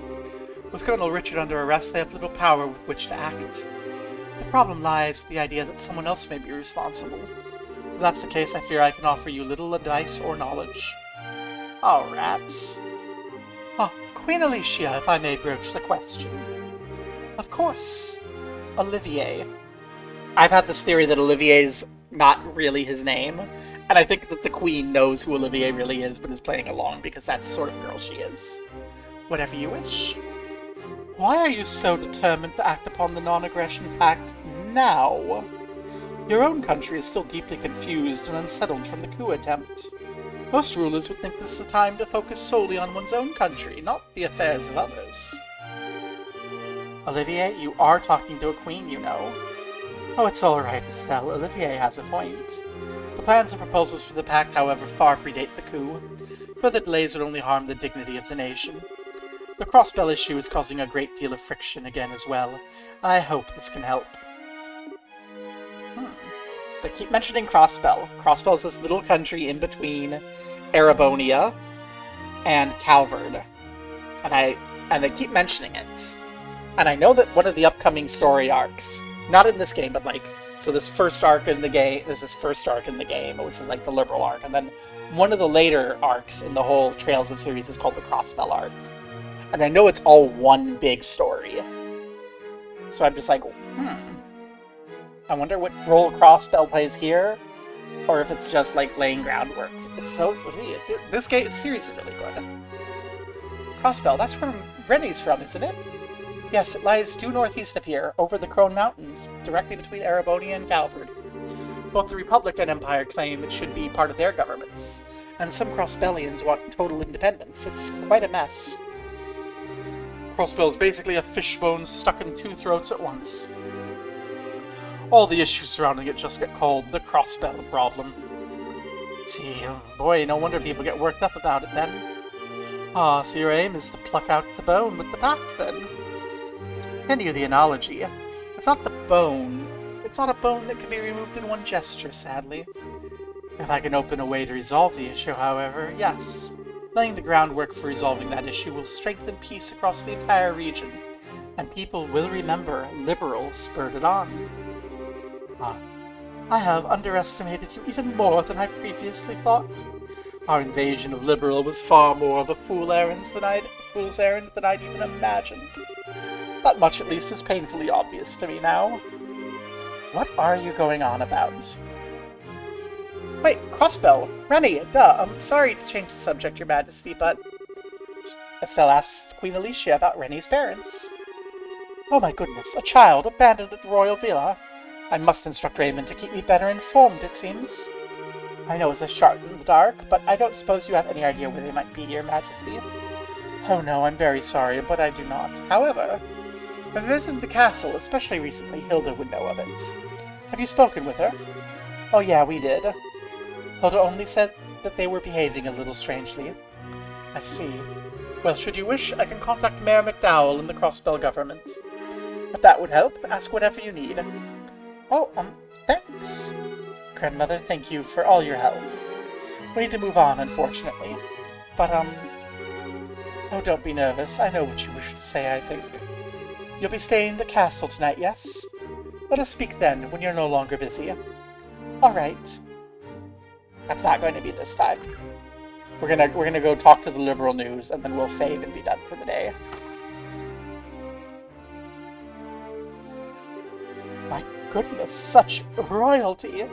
I'd say she's the only person on the continent with that sense of balance. Sort of feels weird to say, coming from a democracy, but she's the perfect ruler. Kinda envy Liberal, to be honest. Of course. She's the queen, after all. Chloe, what's wrong? Oh, it's nothing. I was just struck again by how incredible a woman Grandmother is. I really doubt I could ever live up to her. Oh. Princess. When did Her Majesty the Queen take the throne? She was 20, if I recall correctly. And may I ask your age? I'm 16, but what... My points. I truly doubt Her Majesty was a master politician the day she took the throne. And you're not even as old as she was when she first donned the purple. I see little point comparing yourself to her as she is now, wouldn't you agree? We martial artists tend to say only those with proper capacity can achieve this thing called unity of purpose. Even those with the greatest innate skill, like, say, Walter, only reach their peak through a journey of 1,000 steps. I think Her Majesty believes you have the capacity to get there, Princess. Just take it one step at a time. Don't worry. Olivier. Sin. Thank you, really. Oh, good job, you two. Chloe's gonna be an awesome queen someday. I guess you get good with pep talks as you get older, huh? Getting older? How rude! I'm a fresh, youthful 25. 5 years younger than Zin here, even. You're one to call out someone on being rude, Olivier. Well, anyway, we've spoken to Hilda and Grandmother both. Yep, back to town then. Yes, let's be off. Off we go. And now, the biggest drawback of this game, we have to walk all the way back to town. We can do the hardware acceleration in this version, but it's still a long trip. At least the models are really cute. Like, I get that quote-unquote the new remakes version's better, but I love this visual style and these little, like, toy dolls. They're so cute. Evening already? Oh, time does fly when you're having fun. Niall should be back by now, hopefully. Yep, hopefully. Alright, let's get over to the newspaper. Yay. And I'm going to drop a save here. I'm not going to be done. I want to talk to the newspaper first. But I'm going to drop a save here in case we end up having to do the, sort of, this chapter's sort of treasure hunt mission before we're allowed to before the missions, because because it does have like a timer. But I think because we picked it up, we don't have to rush to get it done, and we can finish it before the end of the chapter. I hope, anyway. In any case, to the Liberal News to bother our bestie, the reporter.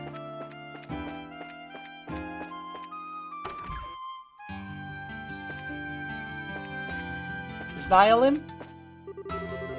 Now the time's come around, I'm gonna call it a day. Reporters are always here late. Must be hard. I just feel bad for leaving them before every day. Bye, Soraya. Have a nice evening. Imperial Ambassador, Republic Ambassador, I interviewed both of them. They're pretty weird if you ask me. They never talk about the important things. Especially Ambassador Cranach of the Empire. His comments were absolutely unprintable. Oh, Estelle, Niall just got back. Really? Yeah, he's upstairs in the reference room. That expression is one he wears when he didn't get a scoop. Oh, he's gonna be in a bad mood. Niall, we're here to bother you when you're in a bad mood. There he is. Hey, Niall. Hello. Who in the hell? Hey, what do you know? You guys, how you doing? Niall, pardon our intrusion. I forgot what voice I gave him in the first game. Hey, it's that Bard guy, and, Your Highness, good day to you too. You even have Zin the Immovable of Calvard with you. You got kind of a gang going here, Estelle. A lot of stuff's happened since we met last. How'd your coverage of the election in Ruin go? Damn well, that's how. Got the article done, thanks in part to you. Speaking of, what brings you by today? Got a hot scoop for your old buddy, Niall? Actually, we're the ones who'd like to know something. We heard the Liberal News recently received a threatening letter. You're investigating that thing? I figured the military would be taking care of that one. We're working on requests from the military, actually. Do you know anything? I just got back to the capital, so I don't know much. To be honest, I'd like to hear what you know, if anything. That's real helpful, Niall. Oh, come now, you're a newsman. A hound for a good story. Surely you must have a clue as to who our villain is. I don't have time for this. That is a bit impolite, you two. Niall, I know this is a lot to ask. But please, if you know anything at all, share it with us, please. Hey, Your Highness, you don't need to lower your head to me. For crying out, fine. Okay, this is off the record, but we ain't the only ones who got a letter, not even close. Leaston Fortress got one, then the Cathedral Airship Company, Hotel Rowanbaum, both embassies, Gransel Castle, yeah, and the Arab Royal Villa, all got one. 9 letters in total. Huh? Something wrong? Niall, we heard that from the military already. What? Damn it, that was my big scoop for the day. Doesn't look like we're gonna get much out of this. Time to move on, I think. Wait, just 1 second, Missy. Keep talking like that, and now Burns, star reporter of the Liberal News, is gonna have a name worth a pile of crap. Alright, let me let you in on my take of this whole mess. Okay.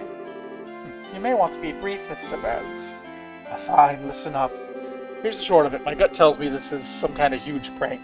The threats aren't real. We thought of that too. It's not awfully sure, though. Mind telling us why you're convinced? The trick is, I covered terrorist threats like this before, right? With this, there's no reality to the threats. Threats only work and have power if they describe, or at least imply, something nasty that's going to happen, right? His letters have none of that. Mr. Burns does have a point. Disaster will be visited upon you does not offer much in the way of a specific terror. Exactly. I got the hunch this isn't about stopping the signing ceremony at all. It's more about getting people worked up over a threat and then sitting back and watching the fireworks. Ah, that's kind of a good point. There is some sense behind it. I'm still bothered by the fact that so many letters were sent, though. And each and every one was sent to a place involved with the ceremony. Yes, for a prank. Whoever did this seems to know a lot about what's happening. That does kind of seem true, on the surface. Think about it though, all that info would be pretty easy to find out with a little digging. Hell, I knew about those places weeks ago. Anyway, I'm going to be working on the assumption that it's a prank. Maybe you should stick to your guns about it being a real threat and can compare notes later, eh? Good idea. Thanks, Dial. That helped a lot. Yeah, right, it did. Stop by if you want to swap stories. I'll be sitting around until the pact's signed. Okay. Oh, speaking of sitting around here, I don't see Dorothy anywhere. Alright, she's off working the Bose region. Sent her to snag some photos. For a specialist of some kind? Yeah, related to the Royal Army. Remember that old fort the Sky Bandits were using as a base? The one you guys busted? Army decided those rats had the right idea and have claimed and repurposed it as a training facility. They're running airship pilot training out of there now. Oh, okay, neat. But you went off to get coverage of the base then? That's the idea, yeah. I was a little worried about sending her on her own, but gotta do it sometime. Dorothy out on her own, huh? Scary. Wait, speaking of girls out on their own. What's up? We explained the situation with Ren's parents. Harold Hayworth, trader from Crossbow. Never heard of the guy. Pretty sure he's never been in our classifieds or our wanted column either. Figures. Hey, that's part of the job, right? If you're totally stuck, I'll help you out. We can put him in the classifieds if you want. I even have a few people in Crossbow I can poke. Thanks, Dial. You're way more reliable than I thought you'd be. I think I need to upgrade my opinion of you. Of course you do. Wait a minute, what do you mean? What do you mean? Was I not reliable before? Just kidding. Alright, let's get back to the guild house then. Scheherazade should be back by now. Hopefully, yes. Thank you again, Niall. It's no big. Come again, anytime.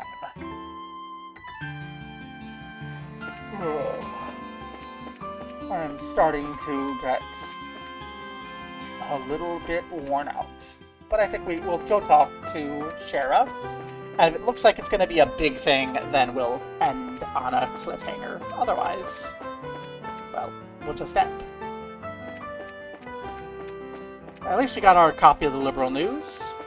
It was just about everything we did. No interesting hints this time. We're back! Welcome back. Sorry, I know we're a bit late. Hey, where's Tita and Ren? Oh, they returned just before you did. I believe they're enjoying the spoils of a hard-fought shopping campaign on the second floor. Sounds like they had fun. Anyway, we've got a lot to report. Yes, please. I see. Sounds like you had a fairly productive day, then. I guess we didn't get anything decisive, though. Shara, did you find anything? I managed to find a very large pile of nothing. The hotel, cathedral, airship company. No one had the slightest clue as to who would send such letters. The leader of the airship company is deathly afraid the sender might demand money next. There haven't been any follow-up letters, though, to anyone. Damn. Doesn't really narrow things down much. How likely do you think it is the society's behind all this? I don't think we can safely say that at this point. Their primary focus up to now has been experimenting with those bizarre gospel orbits they possess. We know the Gospels can create phenomena otherwise unimaginable. Those devices certainly haven't shown an ability to create threatening letters from nowhere, however. No, this doesn't seem like it matches the Society's MO. I guess Ruin and Zeiss just have me on edge. Oh no, it's perfectly understandable. Regardless, I think we can safely say we've done our part. I'll compile your testimonies into a report. Could I ask you to deliver to the Colonel, Sid, at Herb Royal Villa tomorrow? Sure. We didn't find the sender in the end, so I feel kind of bad, but I guess that's all we can do. Oh, Herb, right. Shara, did you find anything about Ren? I had some results on that end, though not the way I expected. Let me start with the hotel. The Hayworths, all three of them, definitely stayed there about 2 weeks. We kept the same room for the entire time in a fairly typical tourist fashion. It was only just this morning that they checked out. Okay. And then visited the cathedral. Seems the Hayworths came to worship a number of times while they were here. However, the father who ministered to them said there was something off about their behavior. They seemed distracted during prayer, specifically. That would match what Miss Hilda said. Yeah. And finally, the airship company. That's where things get very strange. Strange? How so? Their names are Harold, Sophia, and Rin Hayworth from Crossbell, yes? There are no records of anyone matching those names nor nationality And the records go back 6 months. No way, but... Oh, that is a mystery. Perhaps they traveled by land? Did Ren come to Liberal by land? Wait a minute. I'm gonna say wait a minute. That can't be right. When we first met her, she was talking about landing in an airship. Yes, at Airleton. She said she saw a lake on the way down. Troubling. It's possible they were traveling under assumed names. Assumed names? Why would they? They may have had something to hide, or they may have been hiding from someone. Either way, they must have known something was wrong before they set out. I've contacted every guild branch in the country about Ren's parents. For the moment, all we can do is wait for more information to come in. As for Ren herself, I think it'd be best if she stayed in the care of the guild for now. Yeah, I'd feel terrible if she got wrapped up in something. Could you leave her with me, maybe? The mission kind of feels personal now. I was going to suggest that, actually. Thank you. The guild will pay for everyone's lodgings while you're in Gransel, naturally. That includes Ren, so don't worry. Thanks, Elnan. Wait, speaking of staying the night, we might not actually need that tonight. You see, we got invited to stay at the castle by the Queen, who is our friend because we're besties with her granddaughter. Oh, that's quite an invitation. It is. Honestly, I'd absolutely love to stay there again, but I'm afraid I'll need to decline this time. It'll be far easier for the guild to reach at least one of us at the hotel. Oh, I hadn't thought of that. Might hear something about Ren's parents. Guess I should stay at the hotel too, then. I'm sorry, Chloe. Oh no, don't worry. I'll explain the situation to Hilda. I'm sure she won't mind. Zin and I are to stay at our respective embassies. The princess shall retire to her castle, naturally. Well, that means you two and the girls will be staying at the hotel, then. Parting on these terms would be dreadfully dull. As we're all together this evening, shall we enjoy a nice dinner at the bar? Good idea. And you know, I'd actually like to hear you play the piano again, Olivier. It's been a while.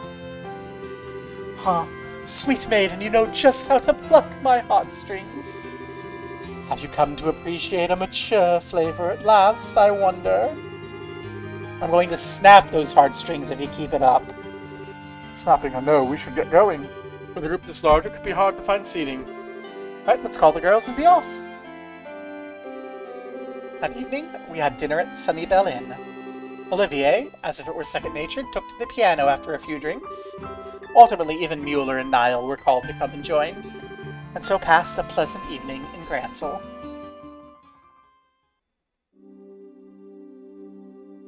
Something dramatic. Oh no, it's just us going to bed. Okay, let's split up here then. Chloe, be careful on your way home. Oh, it's not that far. I think I'll be fine in the capital. Huh? Miss Chloe, you live in Gransel?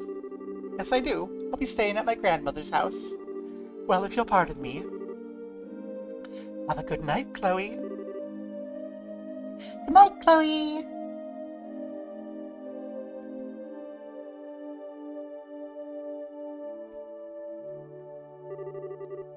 Oh, that was one heck of a party. Olivier even dragged poor Mueller into it.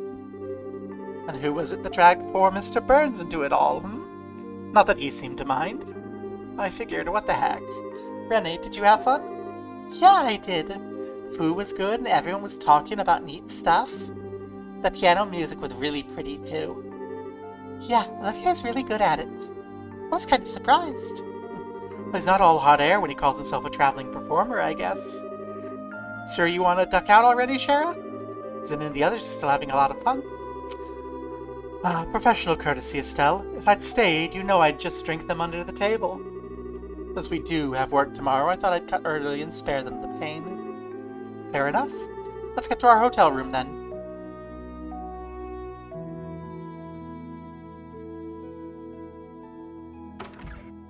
And please give me a chance to save before anything dramatic.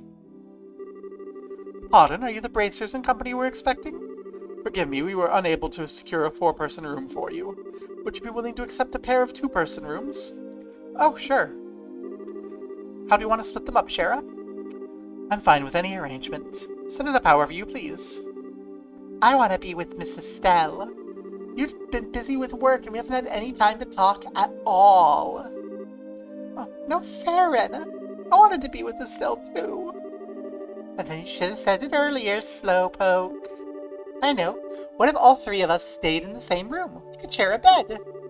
Oh no, that's okay. I'll let you borrow Estelle for tonight, Ren. Thank you, Tita. I think I just got horse traded. You do have a way with the ladies, Estelle. Oh, that leaves the two of us, Tita. How about I show you a few tarot card games before we settle in for the night? Okay.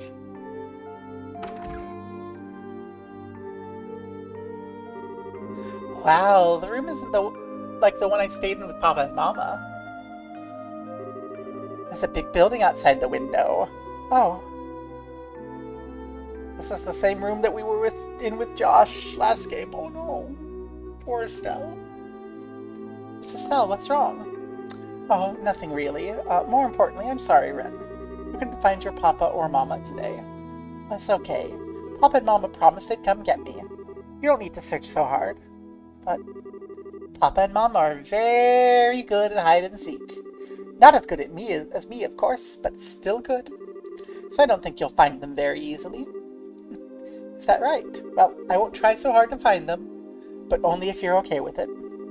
It's okay, it's for the best. But never mind that now. I have 2 big favors to ask of you. Oh, what's up? I can't tell you unless you promise to do them ahead of time. Yikes, did your Papa teach you to drive a bargain like that? Okay, sure. If it's something I can do, I promise I will. Really? Yay! The first thing is, can I call you Estelle from now on? Huh? Call me? Oh, you mean drop the whole Miss part? Yeah. Tita gets to call you Estelle all the time. I don't want to have to call you Miss Estelle. Is that right? Alright, I don't mind. Never stood that much on formality anyway. It's not like I'm your teacher or anything. You really don't mind? Estelle, Estelle. Oh, I love it. I'm glad you like it. Call me Estelle as much as you want, Rennie. Okay, Estelle. Hey, that makes me happy. Oh, that's good. So what's the other thing, Rennie? Oh yeah, well, can you tell me why you were so surprised when we came in the room? Was this really sad, lonely look on your face? I want to know why. Is it okay? That's okay. See, I've actually stayed in this room before with someone else. Stepping here reminded me of him. Really? Was it your lover? Was this your love nest? Not quite. Also yes, but also brother. Like, it's not a joke, Blobber. This game is, like, central romance is incest, but it's still cute, and it works. Trust me. He's someone I've known a really long time, and we've gotten very close, but it's complicated. We're not together right now, though. Oh, what kind of man is he, huh? What's his name? What's he look like? Yikes, questions. His name's Joshua. He has black hair and amber eyes. He's pretty handsome, I guess.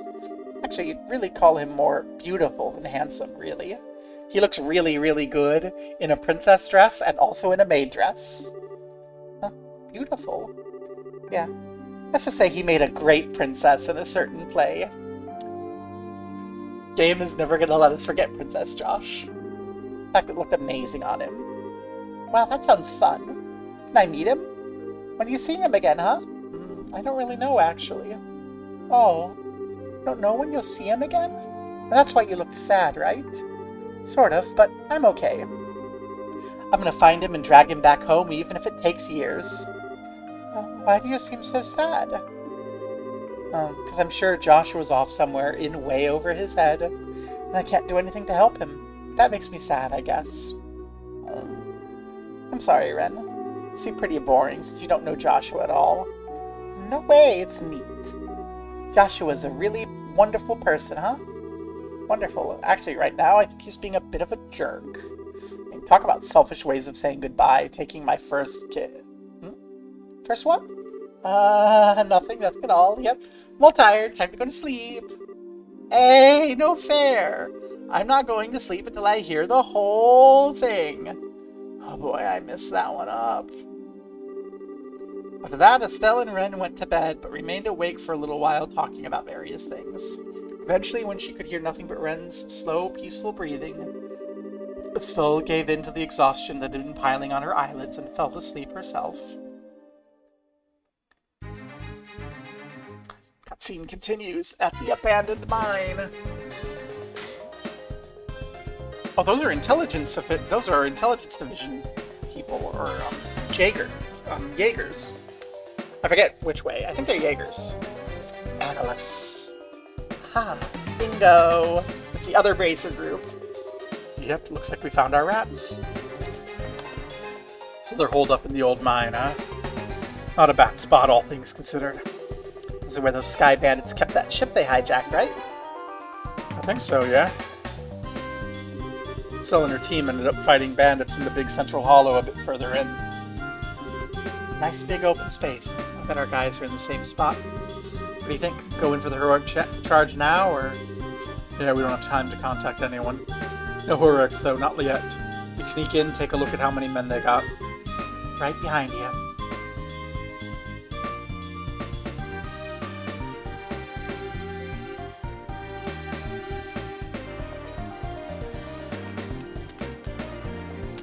I hope this cutscene has fighting, because the fighting is adorable in these cutscenes.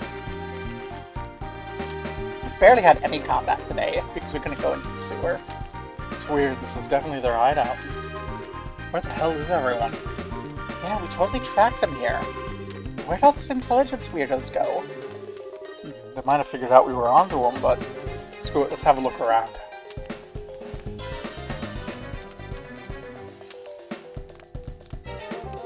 No good, this place is an empty shell. Do you see anything, Agate? Not a frickin' thing. Can't even tell if they're just out or if they ditched the place or what. Not even clues as to where they went. About that, I didn't find any mention of where they were going. But I did find this over in the tent. Let me have a look. Orgeia. Huh? These are blueprints of some kind. I was looking for something called the Orgeia. Looks like a vehicle of some sort. Ooh. Orgeia? That sounds cool. What is it? Some kind of airship? Can't really tell. Seems a bit small for one. What the? What's wrong? Some kind of note between pages. I've sent out the invitations. Got the table and chairs ready. Everything's ready for the tea party. Now all I need is to bake crumpets and wait for the guests to arrive. Oh, a tea party. That's really cute. It's like something out of a storybook. Some kind of code, I guess. What does it mean, though? Tea party. Gotta be some kind of... Scatter! Huh?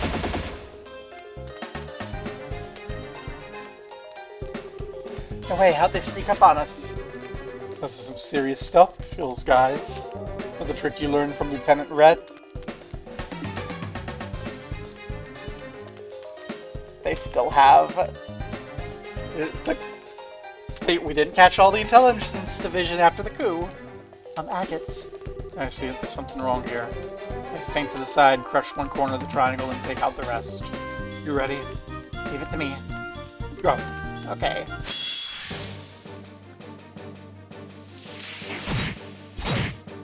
Well, this is one of those where their cutscene uses the fight mechanics.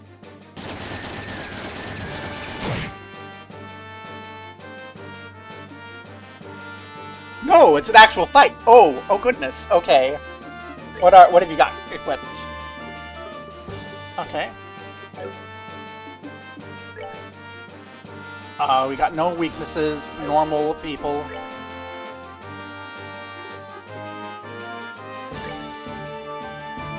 They aren't clustered.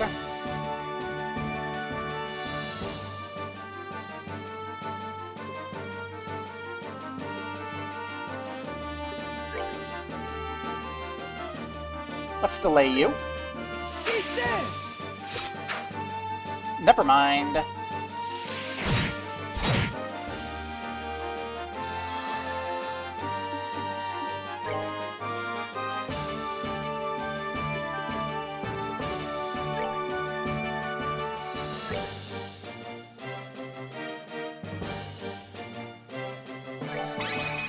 We're on a chain attack, I think. Leave it to me!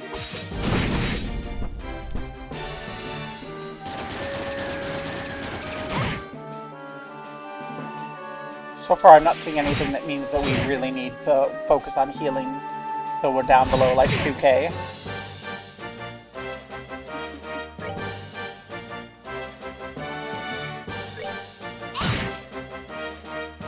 Aw, that's annoying.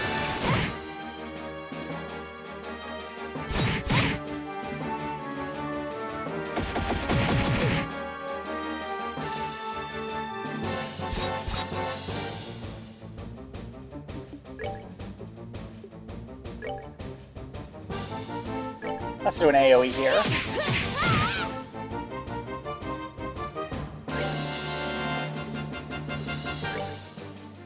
Aw, I was hoping that that would get close enough. Okay, that's one down.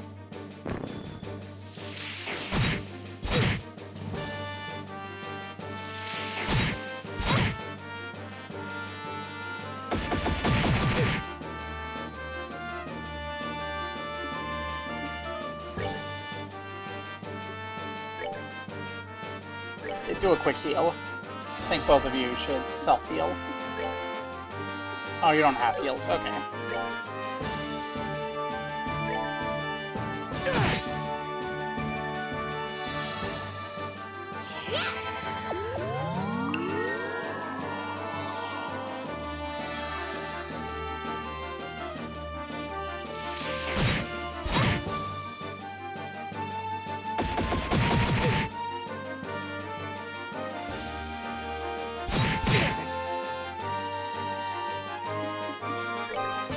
Do you have a line attack? You do.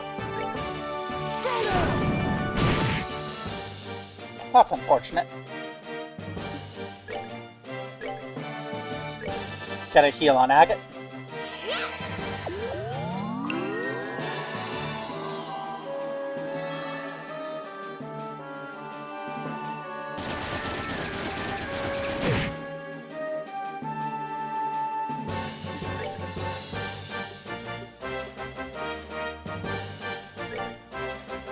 Too far separate for that.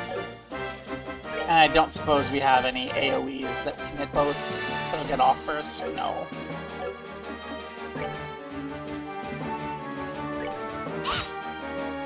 That's annoying.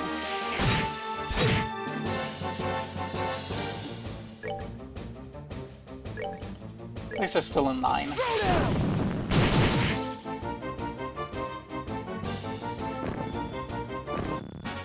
Care for a rematch? I was not expecting a fight when we were zoomed out like that. What's with these guys? I mean, we beat them, so whatever, but that was a strange fight. Think they were on drugs or something? I remember hearing they used to do something like that to control some things in Ruin, I think. That's different. This is like hacking at a stone, or... What great fun. You aren't half bad, you know. What a treat. It's this weird kid. You. I am Enforcer number 0, Campanella the Fool. I am but one hand of the Society of Ouroboros. Oro. Finally decided to show your face, huh? What's your scheme, anyway? What are you planning on doing with what's left of the intelligence idiots? Oh, I'm sorry. I'm afraid I'm little more than an observer this time. You're asking the wrong person if you want details about the plan. In fact, I barely know them myself. Observer? The hell? Anyway, if you want to attend the tea party, you'd better hurry. I'm not quite sure where it's being held, but it isn't here. Or shall we share some coffee instead? Enjoy the dawn together? Kid? You look pretty young. Are you really part of the society? I don't mean to be insulting or anything, but you might want to get away from them. They're bad people. Oh, you're very kind, miss. But you know, it's okay to laugh at a fool. That's what he's there for. And worrying about the fool? Oh, now that's quite rude. Huh? What? What the hell? We beat them senseless. Oh, you braces really are naive. If you really want to defeat someone, you have to break them into pieces, like so.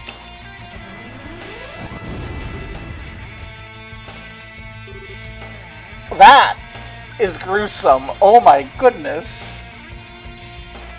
Little... how could you? Did I surprise you? It's so easy to break even a well-made toy, isn't it? Afraid that's the end of the Fool's show for tonight. Farewell. Hopefully I can give you an encore someday. Get back here.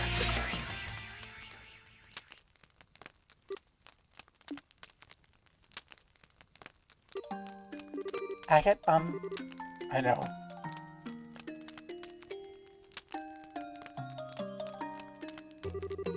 They weren't guilty of any crime so bad they deserved to die like this. Can't leave them here just laying around. Go kill some time somewhere, alright? A kid like you doesn't need to deal with this. I'll take care of it. but... What? The hell? Agate, I think this arm is fake. You're kidding.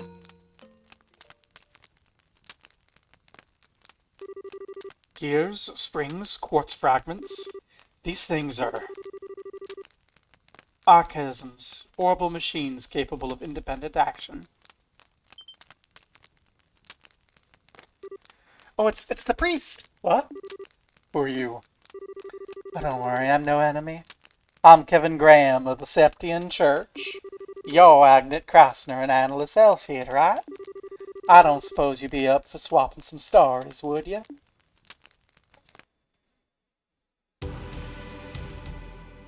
And the West Bowes Highway. Are these intelligence personnel, or are they more archaisms? My hernia's acting up. I want to save and stop the game. Come on, let me finish the dramatic cutscene. Oh, hey, it's the Dawn. The Sky Pirates. And that means Josh. Kyle, you're up. Here I come. Josette. Okay. Joshua.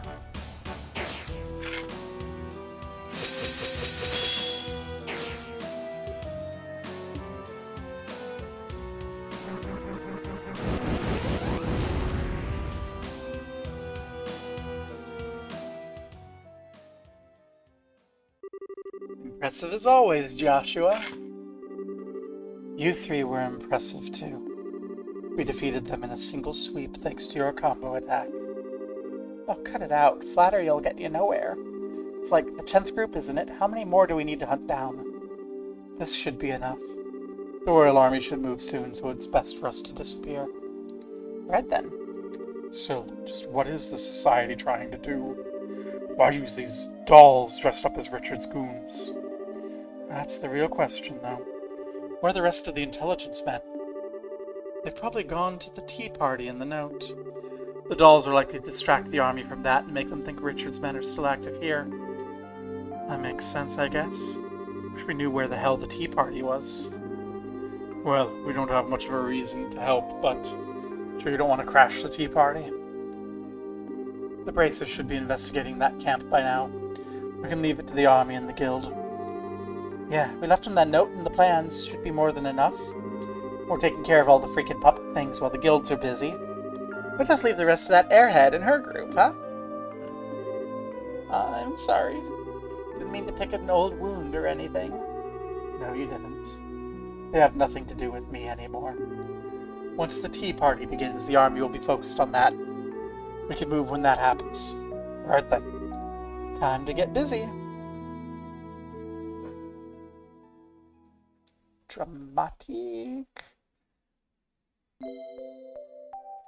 I guess next time that I stream Trails in the Sky, it'll be tea party time. Next day, Estelle went to the Herb Royal Villa to give Sit the report on the letters. Please let me save. I don't want to have to actually give the report now. Okay?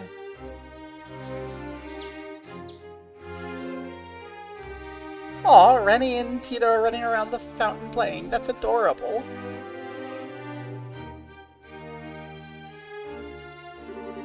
See, the report's very thorough. Thank you very much. You investigated quite well. I guess. I'm still kind of miffed we couldn't find out who sent the letters, to be honest. It's more than enough information for an initial investigation. I doubted we'd uncover the party responsible for the threats at this stage anyway. If anything, this gave me exactly what we needed. Information to consider what we might need to defend against. Thank you, Colonel. How have your preparations been going? Finished our initial deployment yesterday. We'll be using the villa as a patrol headquarters until the signing ceremony is concluded. So that's why there are so many soldiers out and about. I'm guessing that's why there were, like, no monsters on the road over here. We conducted an extensive monster hunting sweep this morning. We'll be performing them periodically until the ceremony ends. Why, Colonel, keep doing that. You might put us out of a job. Well, you have something of a point. Speaking of civilian concerns, about the girl's parents, the ones you mentioned yesterday, I haven't heard any reports that they're gone through any regional gate posts. That's nothing to do but wait, I guess. I'll let the guild know the instant we hear anything. For the moment, you've done fine work with the investigation. I'll have your payment wired to the guild ASAP. Thanks, Colonel Sid. But what should we do now? Want to help out with patrols in the capital when we get back? Well, if you plan on staying in Grancel, I won't turn away the help. I do know you're very busy with other matters, however. I won't insist on you staying. Well, we still have Ren's situation to deal with, so we'll talk to Elnan about it when we get back. Yep, seems like the best idea. Sir, excuse me, sir. Black, what's wrong? Pelk, what's wrong? Don't worry, these people can be trusted. Very well, sir. We received a phone transmission from headquarters at Leaston, sir. Remnants of the intelligence division have been sighted in the Bose region. What? You're kidding. Details, man, explain. They were first sighted by some bracers. Afraid we don't have all the details on their confrontation yet. However, General Bright has ordered all Army stations stand by at level 2 alert. I see. Thank you, Mr. Belk. I suspect we're going to be busy fairly soon. Seems like it. So we should get back to the guild at once. Right. Colonel Sid, good luck with your patrols. Stay safe.